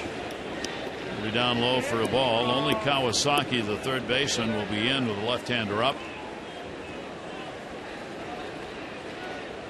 Lowe trying to get at least that run in from 3rd base. Jonathan Scope. Base hit here, could easily score a couple with De Aza's speed. Yeah, a lot of opportunities here for David Lowe to really put some more pressure on this Blue Jays team with the infield back, the ground ball. Certainly scored Jonathan Scope, sac fly, but base hit. Certainly what he's looking for. Lowe to runner coming home. Play's going to have to go to first. Reyes will get it there. The Orioles will get a run. So credit Lowe with an RBI. Over to 3rd base goes De Aza. Home goes Scope, and it is a 3-2 ball game. Pretty productive ground ball out right there. Scoring the run and then moving De Aza over to 3rd base.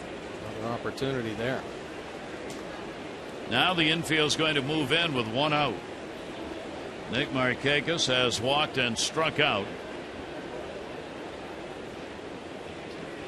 He'll try and go to the plate here.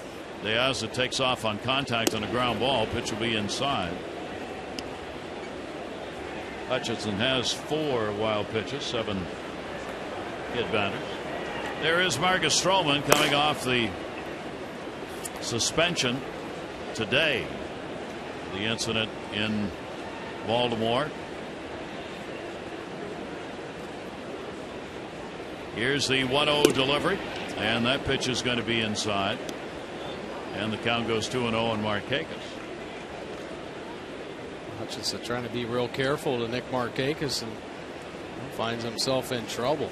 Good hitters count. Nick with a 5 for 21 off the right-hander. De Aza off third, 2-0 delivery, and that's going to miss. And the count will go 3-0 with Young waiting on deck.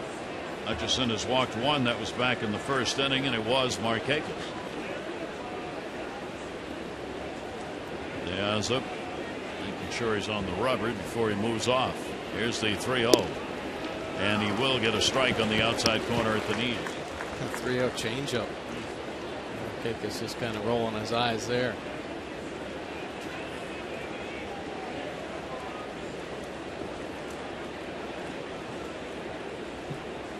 Three ball, 1 strike count. Up the middle. Runner back. Hit the up.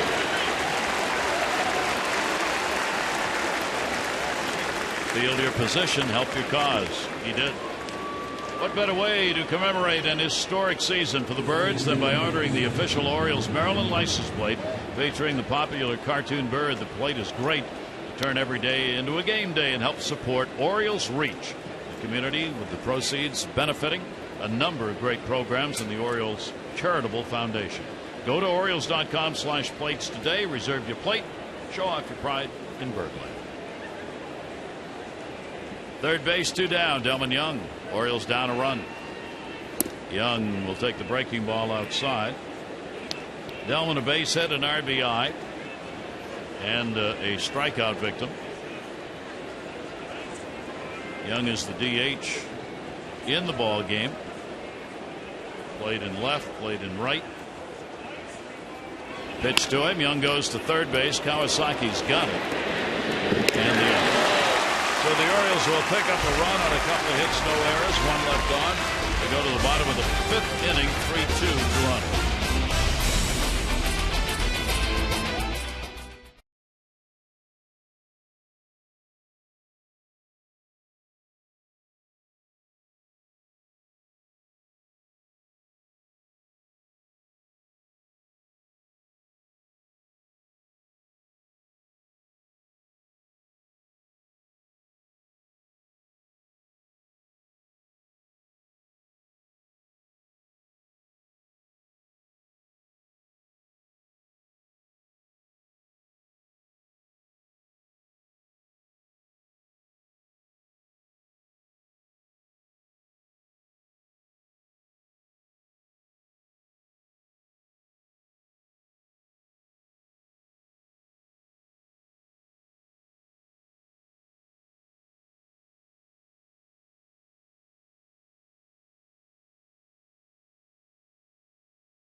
See back for the achiever in you. Now, Oliver Drake, 5 years as a starter in the Orioles minor league system.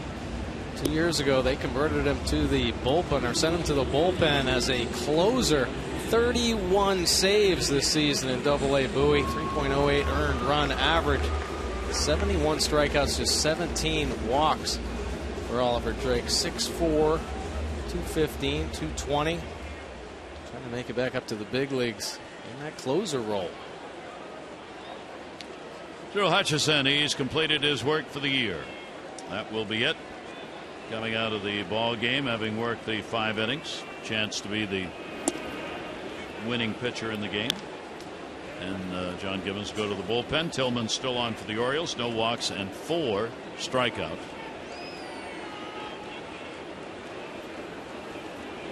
Chris's delivery. Encarnacion at the plate will take it. He is popped out, struck out. DH in the ball game. Carries the 290 plus average against Tillman. 1 home run against him. 1-1 delivery by the right-hander will be fouled back in the big cut. And Chris Tillman let that one go and wanted it back. Fastball in the strike zone right over the middle of the plate. And Encarnacion, a real healthy cut.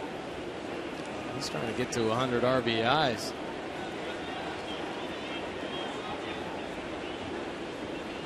Here's the 1-2 delivery to him, and that will be put in the air towards the seats and foul. Encarnacion, 5th in the American League in OPS, on base plus slugging, 7th with the 34 home runs. Home run ratio is 2nd best in the league. Just had another big, powerful season for this Toronto team. Yeah, even with missing that month with the quad, still approaching 100 RBIs will be his 3rd consecutive year with 100 RBIs or more. Not that many Blue Jay players have been able to do that. Only Carlos Delgado and Joe Carter. 3 consecutive. Tags that one into center field. He's got a base hit, low up with it, and the leadoff man is on here in the 5th inning. Don't miss the excitement of postseason baseball in Birdland. Place your deposits now in a convenient, affordable 2015 13-game season plan. You'll receive a pre-sale opportunity for the ALCS, or upgrade to a 29-game or full season plan and be guaranteed tickets to at least one ALCS game. Don't miss the drama of the postseason, all the excitement at Camden Yards. Go to Orioles.com/postseason. Don't forget, when you get those season tickets, much cheaper than buying on a game-by-game basis, and you can exchange tickets in those plans. So really, you set up your own plan by going with one of the either the full or partial season plan for next year. Popped up by Adam Lynn. Lynn has gone 2 for 2, couple of singles, so now he's 10 for 32 off Tillman. Mountain Man with that 325 average. And it keeps climbing. I mean, he's having a great month of September, hitting up over 370 right now. Runner on at first with nobody out. Infield double play depth. Then we'll put it in the air to left field. It's in the yard. Diaz is there, and he's got it. Runner back. One away. And as promised earlier in the game, our AT&T fan photo. Speaking of mountain men. A lot of red hair right there in that beard. Right. You gonna grow a beard in the off season? Oh yeah. Speaking of mountain men, gonna go up to Maine and chop some wood. I will be chopping wood. Did you ever try to grow a beard? You? Yeah. Yeah. Did you have one? Yeah, definitely. Yeah? Did it work? Yeah. I hate them. I got a real problem in that regard, though, because I hate shaving. Right. I hate shaving. Can I just say that with a passion? Hate it. The only thing worse is when you get a beard, because mine gets itchy, and it's not very thick anyway. So that leaves me with no choice. Cut your head off. Now there. Why can't I do that? I could have a landing strip on my head. I would love that. Surrounded by forest. I mean, what's the problem? Deanna Navarro, Tillman's delivery to him. Will miss inside. Navarro's popped out, struck out. Runner at first, 1 out.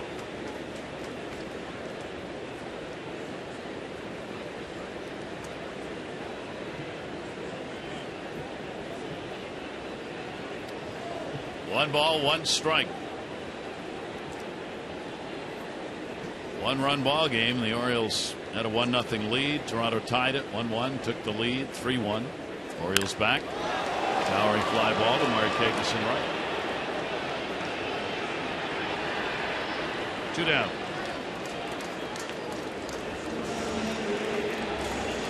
So we're going to get to see the volcano erupt again. Here comes Pompey. Oh, what a ball game he's played. Is that a triple and a double? RBI, 2 runs scored. Canadian native.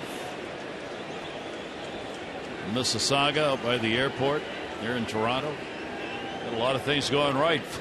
21 years old. Sure does. 2 down. And the pitch will be taken inside for a ball. I talked to John Gibbons before the game about him. John said we had no intention of having him up here number 1. Then when he played so well through 3 levels, we thought we'd bring him up, just give him a chance to be here, get the flavor of the big leagues. Then John said we put him in for a game. It was like, I can't take him out. Right. He's charging down balls in the outfield. He's barreling up on balls, hitting them hard. His first home run is off King Felix. That ball foul back. Tillman evens the count up. 1 ball, 1 strike. So first home run off King Felix, first career triple and double off Chris Tillman. So a pretty good way to start the season, or his career. It is. 1 ball, 1 strike count. So remember Pompey. You may be hearing more about it. His name actually came up a lot when that trade deadline started approaching. He's one of the top prospects in the game. Good fastball by Tillman. Got that one by him in 91. Well, Kobe Rasmus is a free agent center fielder. Look at the high fastball just taking off when it gets to the top of the zone. And according to Bob Elliott, his column in the Sun on the team, Kobe Rasmus will not be back. There he is. Thus, Pompey. 1 ball, 2 strike count, 2 down. Pitch on the way, and he hits another one towards the gap. Encarnacion is going to be able to score as Lowe did not cut it off. He's looking for another triple, headed to third, and he's got it. Vesuvius beware. Pompey is here.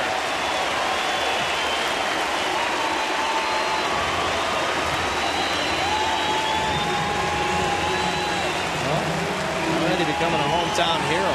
Second triple tonight. Showing off the speed. They're getting on a Chris Tillman high fastball. This is how you get on top of a pitch. Taking the bat head to the baseball. And the turf helping it get to the wall. David Lowe trying to cut it off, but it gets by him. That ball is smoked. Now again, kicking into another gear for another triple. A 4-2 lead. Infield in. Even though there are 2 down, we've seen Kawasaki lay down pretty good bunts. He's had 2 RBIs, 2 singles in the game, 4 runs on 11 hits off Chris Tillman in the ball game.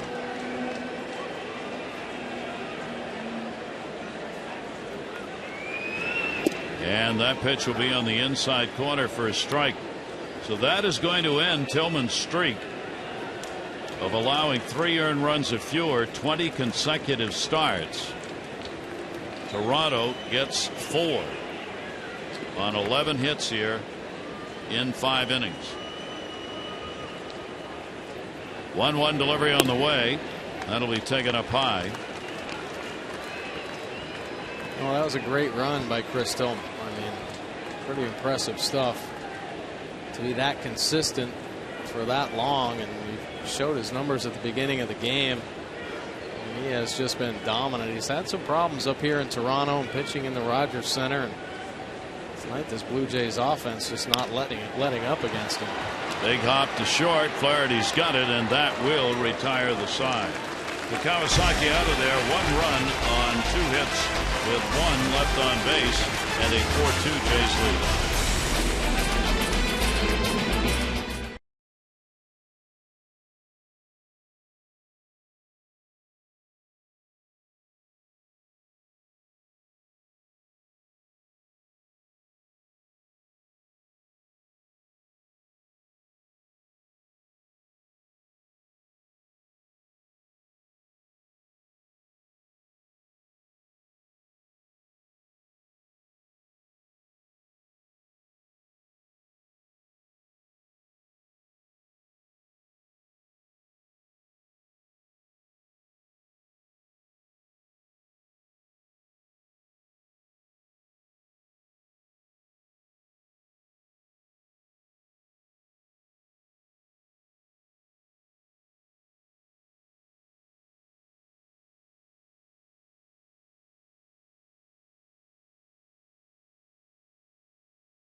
Hutcherson fastball, runner in scoring position. Yeah, it's David Lowe, stole a base earlier in that inning.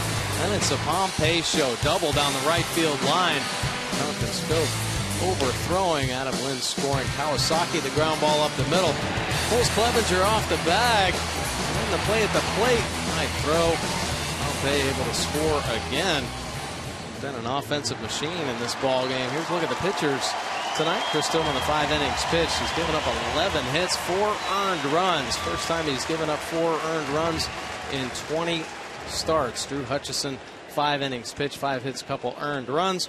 Remember, Geico, 15 minutes could save you 15% or more on car insurance.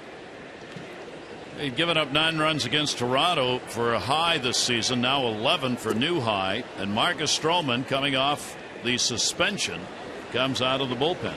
Now Strowman, real good fastball, 72% of the time. Couple off-speed pitches, 11 wins on the season. He gets a little bit erratic.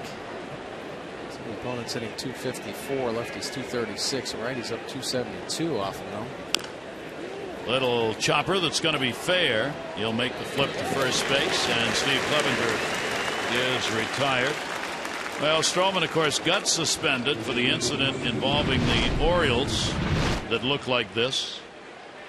Yeah, just let that fastball go head high to Caleb Joseph. Things started to get a little bit ugly. Showalter telling him to get out of here. No room for that. Of course, Buck Showalter and the Orioles a lot more to lose than the Blue Jays. There is Caleb, not starting in the ball game today. 1 down. Here's Kelly Johnson. Johnson is flied out and struck out. Great play made by Ghost to rob him of an extra base hit and an RBI earlier in the ball game. Shift on against him. Goings moved out into shallow right field. 0-2 count. Performance by Hutcherson outstanding. He's got a chance to win the ball game. Would be his 11th win if he can get it. There he is. His season is over. And a swing and a miss. Not foul tipped. We're seeing some pretty electric stuff here out of the arm of Strowman. Good live fastball, nasty slider here. Get on the side. Look at this ball just bite at the end. It's about as tight as you can get it. Bottom of the zone. Good Johnson. So Strowman gets the first 2 outs here in the 6th inning. That'll bring up Hundley, who has flied out twice in the game. And the fastball will be down low. Strowman's got some zip. And that ball delivered to the plate. No question about it. Can it control it and himself? That'll be outside. A little bit of a slider right there that misses. Strowman out of the bullpen and as a starter. 20 starts, 6 relief appearances now. Keep him working out of the pen for the weekend. May not see him again. Depends on how many pitches are thrown here in this game. 2 ball, 1 strike count, 2 down. Hundley will take the pitch away. Strowman against the Orioles this season, only that 1 game. 5 runs, 9 hits. That ball grounded towards the hole. Reyes over. Plays it off the carpet. Tough angle throw, and he makes it. So the Orioles are retired in order. 6 innings for the O's at the plate, and they trail 4-2.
Tillman, great catch, Pompey.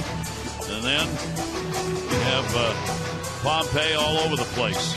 Squeeze bunts, Bautista line drive, what could have been a big inning. Clevenger goes to the bag, but Toronto still within the shadow of the CN Tower, able to take a 4-2 lead. 4-11-1, 2-5-1. Tillman's going to remain on for the Orioles, working into the 6th inning. The 11 hits, the most that he has surrendered this season to any ball club. Mike was talking about games pitched here. This is the 8th time he's pitched at Rogers Center. His record in the other 7, 2-3, with an ERA of 5.79 here in this ballpark. Anthony Gose.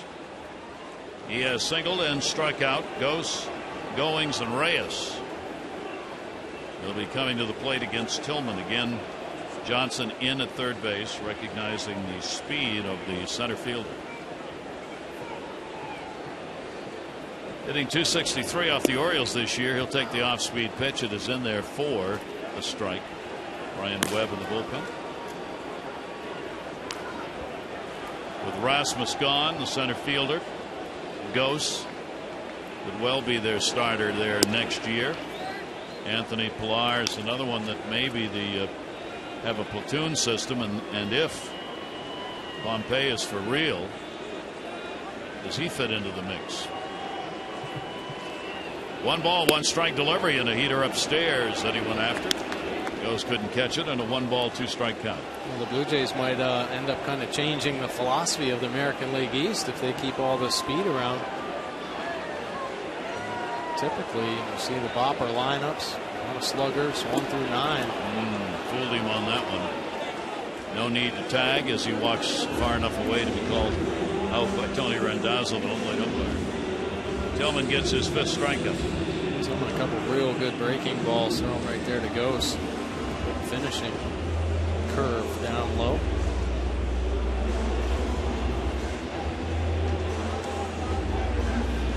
Showalter watching intently, and every day preparing for the postseason. Orioles staff meeting today. Talk about those things. And the pitch will be taken on the outside corner for a strike. Dan Duquette is here, obviously, to be involved in those meetings. Goings has singled, grounded out. Reyes waiting on deck. Tillman with the 0-1 delivery. That'll be floated away. And a 1 ball, 1 strike count. And through all that, Chris Tillman, just the 89 pitches right now. So a couple quick outs mixed in. Of course, they were swinging early when he was showing that he was going to be aggressive in the zone, trying to get ahead. The bottom of the lineup was really getting after it, picking up their base hits. Goings 2-1. And he'll lift the arms, but it's a strike on the inside corner. Tomorrow, remember, it is a 4 o'clock game. Wei-Yin Chen against J.A. Happ. Be on the air at 3:30. Masson 2, 4 o'clock for the ball game, and then Sunday it's a 1 o'clock game, so 12:30 owes extra. 1 o'clock. Gonzalez will start for the Orioles against R.A. Dickey. Fouled back and no play. Like Showalter saying before the game today, just trying to get everybody in. So Sunday's going to be Gonzalez start. Probably won't go too very long. And then everybody that Buck feels needs to have a day of work will be put in that game on Sunday. Yeah, well, it depends on, who gets used tonight and in tomorrow's game from the bullpen, but certainly don't want guys to sit too long. There's going to be a nice little break before the postseason begins. So you want to get the guys to work, make them feel good. I'd be surprised if they have some sort of simulated game, on one of the off days when they get back to Camden Yards, or just pitchers thrown in the bullpen. They've 86 the idea of anybody going to Sarasota to play there. Right. Everybody's, if they're going to play, it'll be simulated games at home. 2-2 delivery on the way. Shattered bad ground ball to second. Jonathan Schoop. 2 down. Top of the order. Reyes coming up. Kids Peace, in partnership with the O's and Buck and Angela Showalter, invite you to run or walk in the 5th annual Kids Peace Trick or Trot 5K. It's Saturday, November 1 at Oriole Park. You can dress in your favorite Halloween costume, enjoy a great course that ends in the field. There'll be prizes for the top runners and age group winners. Most importantly, the proceeds benefit Kids Peace Foster Care and community programs in Maryland and D.C. To register, go to kidspeace.org/5K run. Here is Reyes, a base hit, 1 for 3 in the ballgame. We were talking, Mike and I were about what do you do if you buck Showalter and you got a knuckleballer R.A. Dickey pitching on Sunday, the last game? Who do you put in to start? Position play. Yeah, I mean, there is some concern there because you don't want guys to be so off balance and confused. Now, R.A. Dickey, if his knuckleball is on, he can really screw hitters up. A lot of times we see guys go into a funk for about a week or so. So you'd like them, hitters to face the more traditional type of pitcher. So I wouldn't be surprised if maybe he asks you or I if we want to suit up, maybe get some at bats. Yeah, you. I can understand. That would be interesting, though, to see who he plays on Sunday. Will. I mean, you got to figure tomorrow he's probably going to try and get what you would look at as a regular lineup in, and then Sunday go back to those who haven't played a lot, and maybe those who will be in the so-called taxi squad. Clevenger's got it at first base. Reyes is retired. It's a 1-2-3 inning for Tillman. We've completed 6 here in Toronto. 4-2.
Of ESPN.com regarding the Dodgers, who have clinched the division.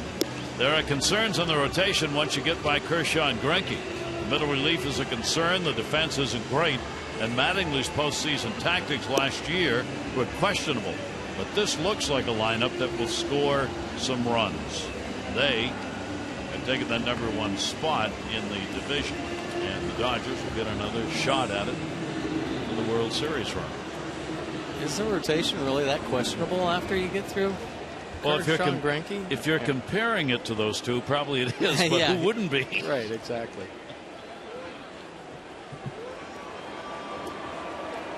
Here is Ryan Flaherty. Flaherty has doubled and struck out. Shift on against him. Jonathan Scope, De Aza due up. Strowman's pitch swung on and missed. Strowman retired the side. 1-2-3 in the 6th. Coming on for Drew Hutcherson, the starter.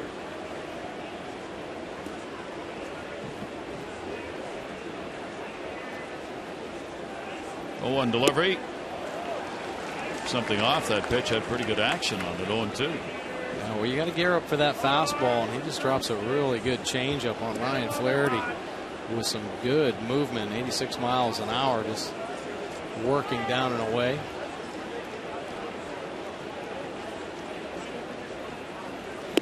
And a swing and a miss. So another strikeout. Flaherty retired. That's 2 for Strowman. That's 10 between Hutcherson and Strowman. Well, take a look at the Nissan pitch track here. Back-to-back changeups. Really trying to locate. You see the circle change grip. Look at this ball just dive at the end. Gonna work that down and away spot. All 3 pitches filling up that quadrant. Jonathan Schoop has singled and scored, and he has struck out. And he'll take the fastball for a strike. Delman Young, RBI in the first inning. RBI ground ball by David Lowe in the 5th, accounting for the 2 Oriole runs on 5 hits. 4 runs, 11 hits for Toronto. Strowman. Get out. Strowman stuff pretty much electric right now. Live fastball, good movement. All on the knuckles of Jonathan Schoop there.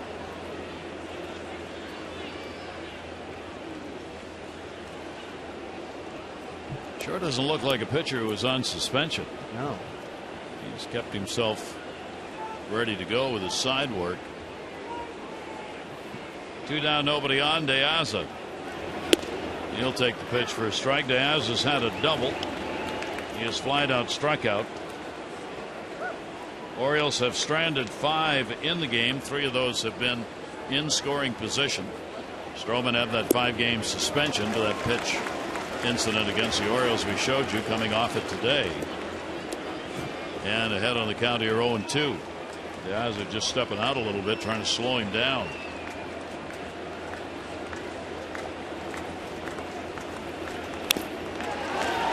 Fouled off. Keeps his at-bat alive. Left that changeup up in the zone. Got away with one there. Didn't finish it. You get ahead 0-2. You can afford to miss. Typically miss down and out of the zone. He wants that changeup down and away. He left that one hanging. De Aza waiting on it. That one will be fouled off. The article by Bob Elliott we were talking about, he looked at the rotation for next year and said Dickey, Mark Burley, Strowman, L.A. Happ, Drew Hutcherson, and maybe Aaron Sanchez, or maybe Sanchez gets the closer role to start the year. Here's the 0-2 delivery, and that'll miss down low. 1 ball, 2 strike count. Toronto on top, 4-2. Orioles batting here in the 7th inning. Ball put up in the air, goes for shaded that way, almost right where the ball is hit. And he's got it. 1, 2, 3 innings, 6 in a row, set down by Strowman. Here in Toronto, 7th inning stretch time in the final weekend of the regular season MLB.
Battle for him. Well, Blue Jays offense put some pressure on, but he had some good life on the fastball there, getting Navarro. Encarnacion going down on the heater. Ghost as well.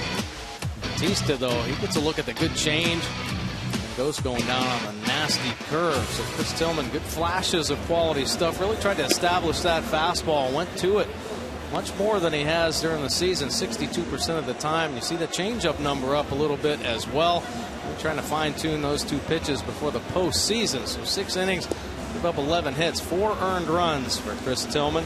Now it's time for the Jiffy Lube pitching change. This pitching change should be quick, just like the Jiffy Lube Signature Service Oil Change. So Jiffy Lube, they get you in and out fast, and you never need an appointment.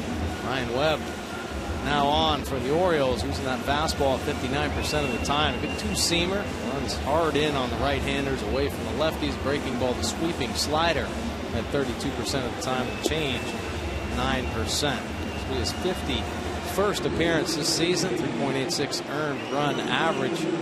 Opponents hitting 257. Lefties down to 212, and righties at 280. So Tillman's going to hope the Orioles can come back in this ball game. If he has a win, which he can't get, or no decision, which he could get, he will have the most road starts without a loss since 1914 in Major League Baseball. But the Orioles are going to have a comeback and take him off the hook on the loss side for that to happen. Here is Bautista. Bautista's gone 0 for 3 in the ball game. Orioles put the big shift on against him. Heart of this order, Encarnacion and then Lynn. Bottom half of the 7th inning. 1-0 delivery on the way. The fastball is there. That letter high strike. Andrew Miller in the bullpen for the Orioles. Showalter, we talked about getting guys to work. He'll start that tonight. Yeah. Well, it never really stops. I just think he's concerned that he doesn't want a guy to go through the weekend and then next thing you know have a week off of not throwing. So maybe mix it up a little bit in the next couple of days. Bautista's 2 for 3 with a home run off Webb.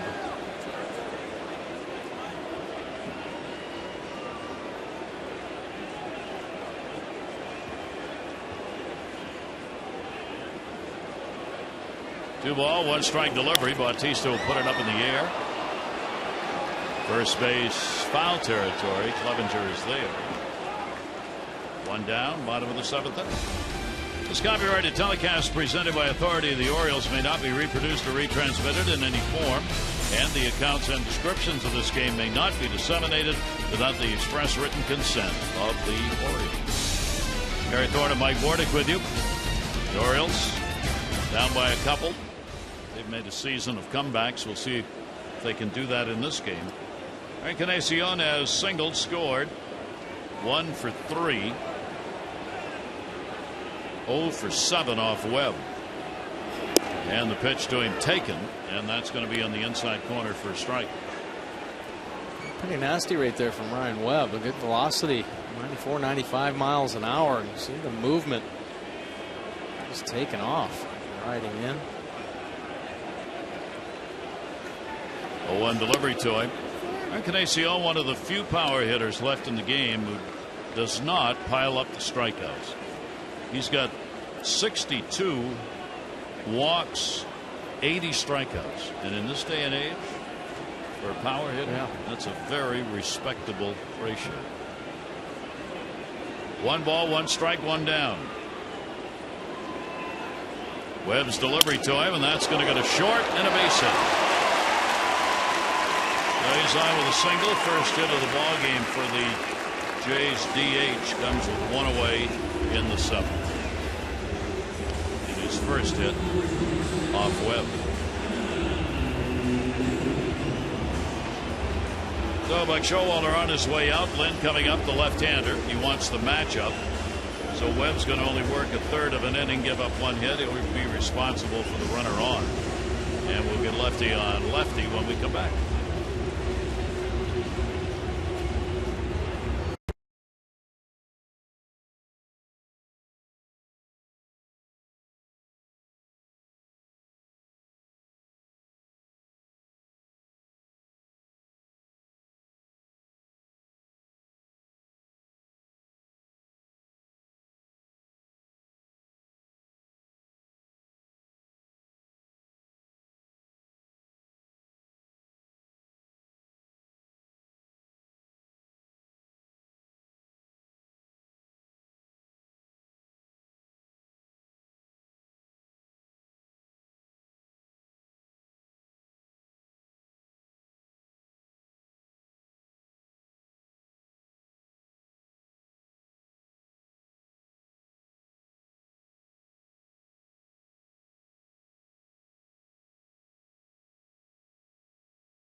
So much to see and do in the beaches and islands of Sarasota and Florida's Gulf Coast. Go beyond the stadium to the top beaches in the USA. Start planning. Visit Sarasota.org. Spring training home, of course, of the Orioles. And now it's time for the M&T Bank call to the bullpen. Brought to you by M&T Bank. When Baltimore succeeds, we all succeed. Well, Andrew Miller now in that fastball 58% of the time, and the breaking ball 42% of the time. It's power mix. Good fastball in the mid-90s, and then that hard sweeping slider. 2.07 earned run average this season. And a pinch hitter, Mayberry, coming up, so we don't get lefty on lefty. We get John Mayberry Jr. As a pinch hitter, he's gone 3 for 6 with 1 pinch hit home run. Playing in his 13th game, only 19 at bats, a home run, couple of RBIs. Runner on at first, 1 out, 7th inning. And Conley will come out to talk to Andrew Miller. Mayberry pinch hitting for Lind, who had a couple of base hits, 2 for 3, and a run scored in the game. Well, you pick your poison if you're the opposing manager. Andrew Miller tough on both lefties and righties. See his inherited runners stranded at 83%. Mayberry has faced Miller once, gone 1 for 1 against him. Against left-handers, 273, 23 points higher than against right-handers in the chances he's had, which haven't been many for Mayberry with a big club this year. 1 ball, 1 strike count. Fastball will be taken away.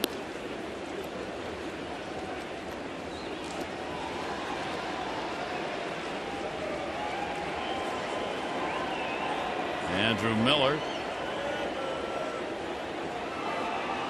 Going to get that ground ball for a double play. 2-1 delivery, and that's way outside. Miller turns away in disgust after the release on that one as the count goes to 3-1. Just trying to get the timing down of that delivery. A lot of times when he breaks his hands, the big arms and legs kind of separate and get long, and if his legs start leading first, that arm, it will never catch up and try to overthrow or speed something up to get it back on top. And he walked it. So Mayberry is on as Miller surrenders the first walk picked up by Toronto in the game. First and second now, 1 away. And Miller, 2 on, 1 out, faces Navarro. Down to Navarro. Chance to add to the Toronto lead. Navarro 283 off lefties, about the same off right-handers, not much of a difference. Their catchers had an 0 for 3 in the ball game tonight. Encarnacion at second, Mayberry at first.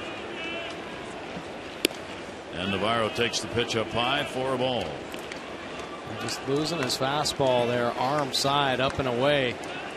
As that front side is flying open a little too soon. You stay over that front side just a hair longer and get back in the zone.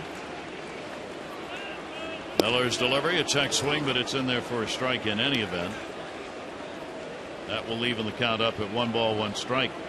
Miller this year, this is the 10th game against the Jays. He's worked 8 1/3 innings. 3 runs, 5 hits. Jays hitting just 167 against him. He's had 16 strikeouts against the Jays. 1-1 pitch. That's going to go to second for 1. The flip, not in time. Jonathan Scope to Flaherty trying to get 2. Encarnacion gets back on his belly. And there are 2 down. Good base running right there by Encarnacion. Here comes Pompey. Our Lexus 1000 drive of the game earlier. Second triple. Yeah, he gets on the high fastball from Chris Tillman. Pretty sound approaches. His second triple, he already showed his speed off. Pretty impressive stuff from the youngster. Just 21 years old. Considered a top prospect in the Blue Jays system, and showing why in this game. And our Lexus 1000 drive of the game brought to you by Lexus 1000. Step up to the Lexus during their September sales event. Go to Lexus1000.com. Dalton Pompey, 2 RBIs, 2 triples, a double, 2 runs scored. Runners on at first and second base. And the pitch to him will be taken for a strike. Miller evens the count up at 1-1.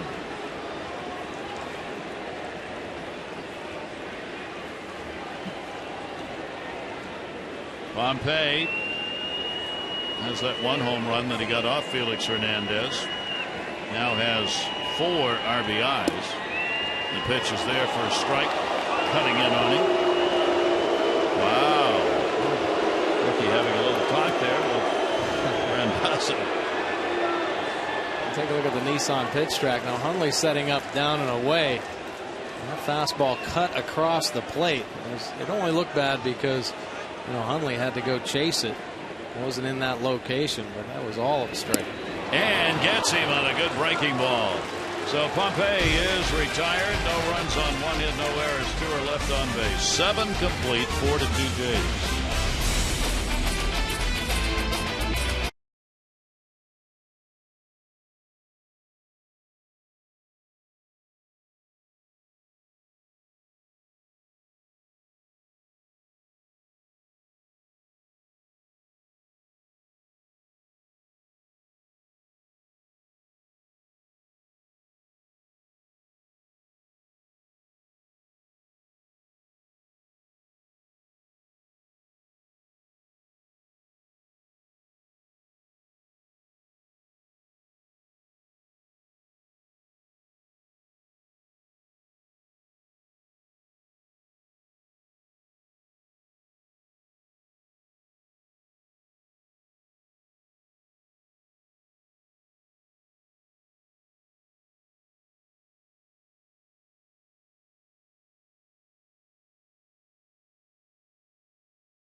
Action, game 2 of this 3-game set. Wei and Chen will be on the mound against J.A. Happ.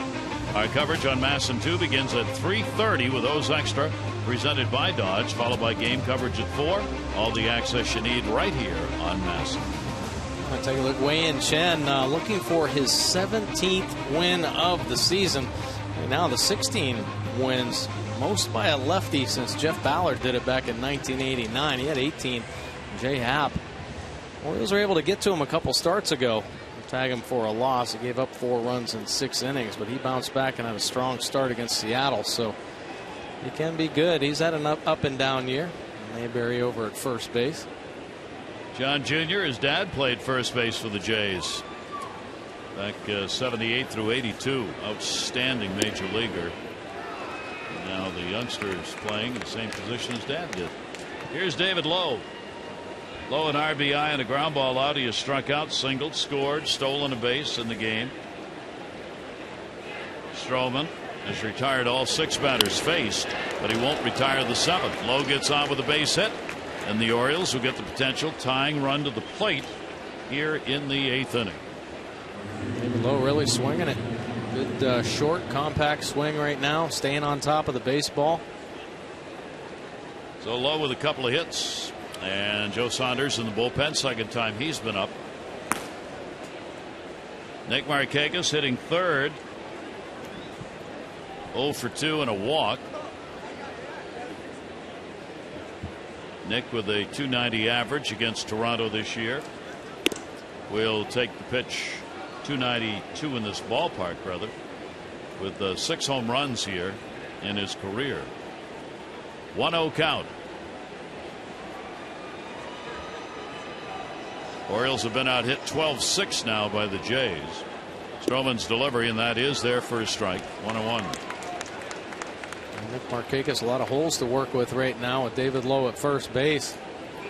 Big hole on the right side, and then even the left side. Kawasaki really playing off the line, and we've seen Markakis work that left field line quite a bit. Delivery to him will be down low, blocked. Navarro keeps it out in front. Lowe will stay at first base. So the Orioles are going to make a comeback bid here, batting in the top of the 8th inning against Strowman, who's worked 2 solid innings. Remember, he is a starter, has been a starter as well as a reliever. In fact, primarily a starter. 2-1 pitch, and that'll be away. So Markakis will get it to the hitting count. 3 balls and 1 strike. Orioles have had 5 comebacks this year where they have trailed after 7. 5 and 50 in such games. 3-1. Not a big lead at first. And Markakis will take it for a strike. So Nick trying to draw the walk, move the runners around and get on. It goes to 3-2. He may have been sitting on a changeup right there. Hutcherson threw him back-to-back changeups after he fell behind 3-0. Get Nick to ground out. I think he might have been just sitting back waiting on that off-speed pitch, but it was a 93-mile-an-hour heater. Runner goes. Reyes. They got 2. Reyes was going over to cover the bag, and the ball came towards him. He caught it, a line drive, and with Lowe running, no way he could get back, so it's a double play. Well, tough luck for Nick Markakis. Take a look. Reyes jumping over. He keeps his shoulders square to home plate. That is the key. You want to maintain your defensive range, the ability to make plays like that. You cannot cross your feet over and turn your back to the hitter. He stays square, just kind of shuffles over to second base, and it gives him an opportunity to come up with a big double play. So 2 down here in the 8th inning. Here's Delman Young. Young will foul it off. We've had a couple of big double plays in this game. The Orioles got one in the 2nd inning when it looked like Toronto was going to have a big early inning. Bautista hit into it. The other bases loaded, nobody out. Bautista hit into the double play. The bases loaded and 1 away in a line drive that went to Clevenger at first and got the runner off first. Now we get a big one here in the 8th inning.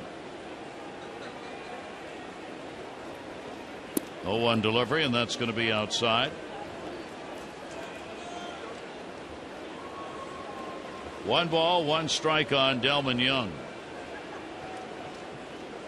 Sees Strowman for the first time in his career and fouls it off. Delman didn't clean up a single, got the RBI in the 1st inning, then struck out and grounded out. Lowe with the RBI and a ground ball 5th inning. Those are the Orioles' 2 runs.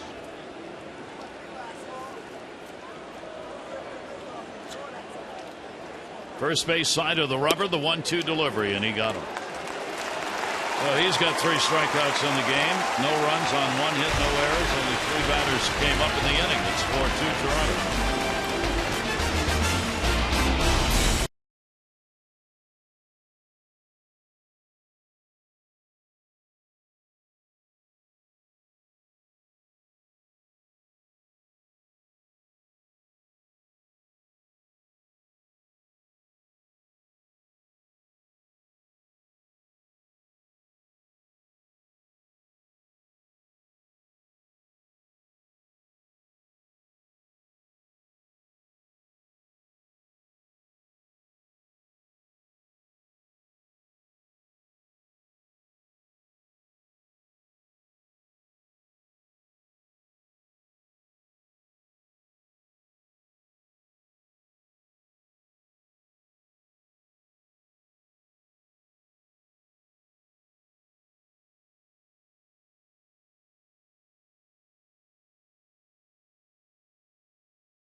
Light. Alejandro De Aza has been red hot for the Orioles. He gets a piece of it. He wants it to get foul, but here comes Dalton Pompey, star of this game so far. A great diving play in foul territory. The big out. Crowd loves it. There's your line as we go to the bottom half of the 8th inning. Andrew Miller worked 2/3 of an inning, a walk and a strikeout. Webb a third of an inning with a hit. Now Joe Saunders. Joe Saunders on 64% fastball. He's got a little two-seam fastball. Gets some ground balls when he keeps it down. And breaking ball curve. Has a little slider off that as well. A change. 13 games. 6.86 earned run average this season. 23 Ks. 24 walks. Opponent's hitting .355 off Saunders. The lefties at 300 and righties 376.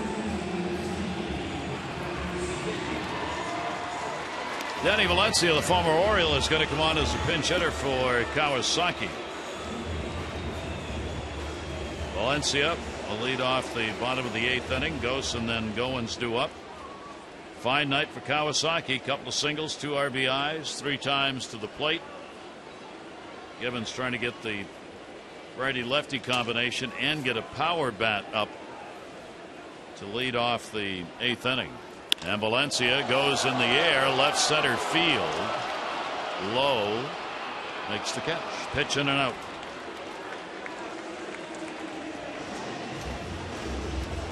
Aaron O'Day in the bullpen.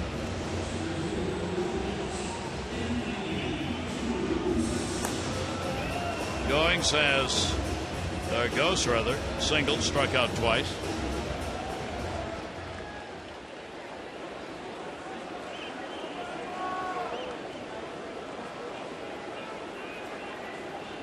Left-hander's pitch rattled down to first base, fair ball. Clevenger's got it, 2 down, 2 pitches, 2 outs. Easy work right now for Joe Saunders.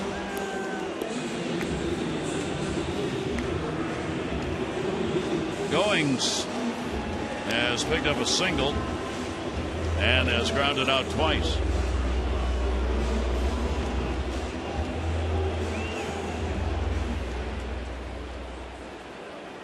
Ryan Goings against Saunders with 2 down, nobody on. Can he do it on 3 pitches?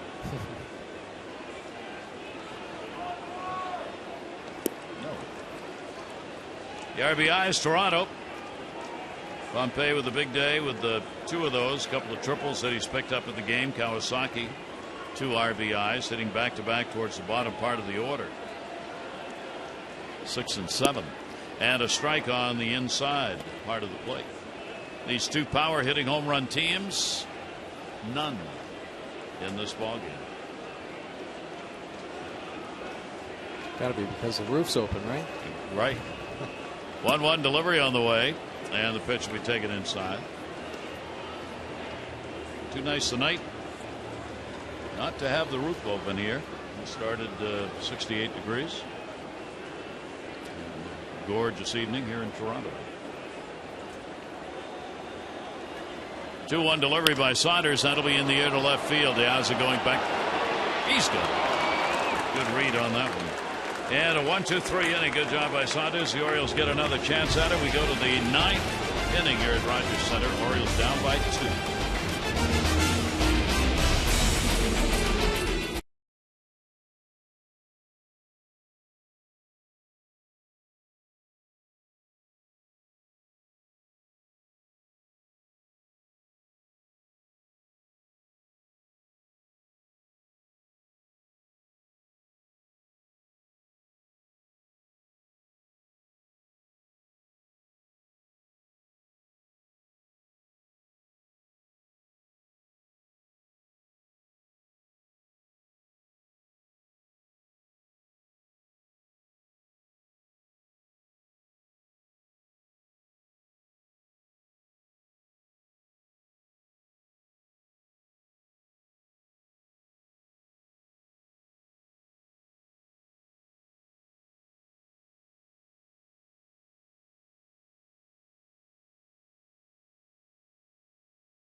Baseball on Masson is brought to you by Southwest Airlines. Without a heart, it's just a machine. Gary Thorne and Mike Bordick here in Toronto. 4 o'clock ball game tomorrow, 1 o'clock on Sunday. Orioles rally caps on by the fans here in Toronto. Turn to the O's, who are down by 2 going to the top of the 9th inning. Strowman will stay on. Hutcherson, the starter, could be the winner in this one. Valencia is going to stay at third base after pinch hitting.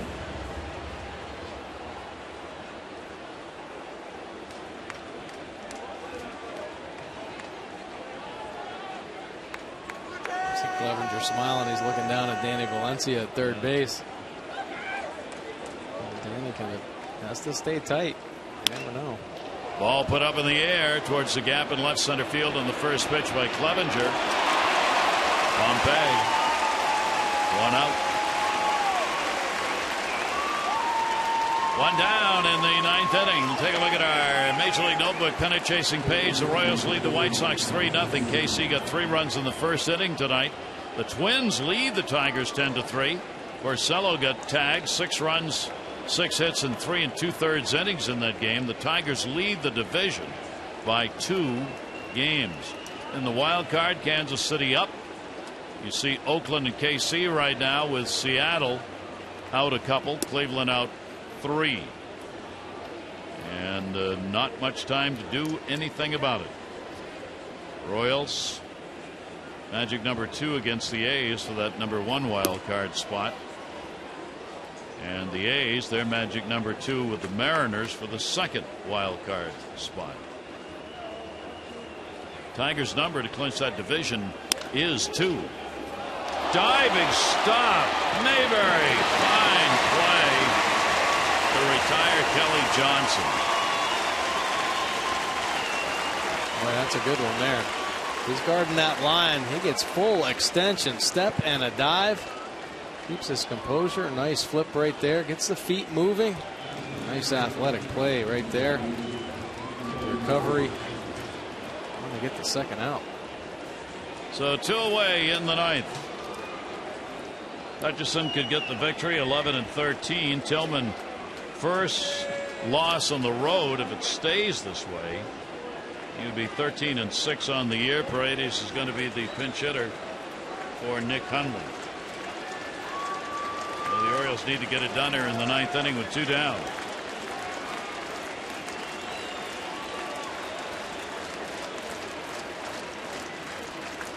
Paredes will take it for a strike. This is the save situation for Strowman. And a long one. Yeah, old school save right here. Hutcherson's working the first 5. Strowman trying to work the last 4, and that is fouled off and gets ahead of Paredes. A 2-strike count.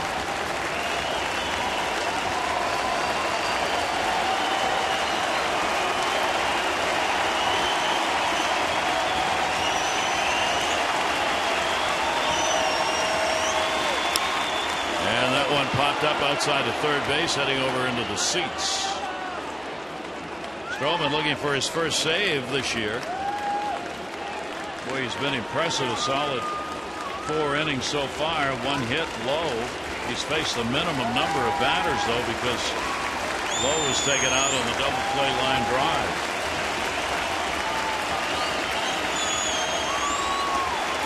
Oh, 2 delivery on the way, and that one's going to be fouled off outside of first base. He's fouling off some tough pitches. Good change-up, start him off with there. A good slider. A battle now. Seeing the electric stuff Strowman's been featuring. Shorten up, try to put it in play. Get another hitter up there. Should be his first major league save. And he just got it. Swung out and missed. Tagged him out.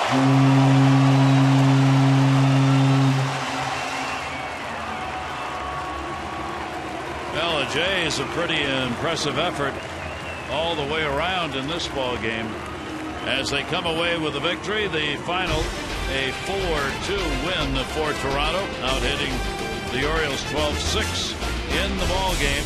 And for Chris Tillman, first loss on the road this year for the Orioles.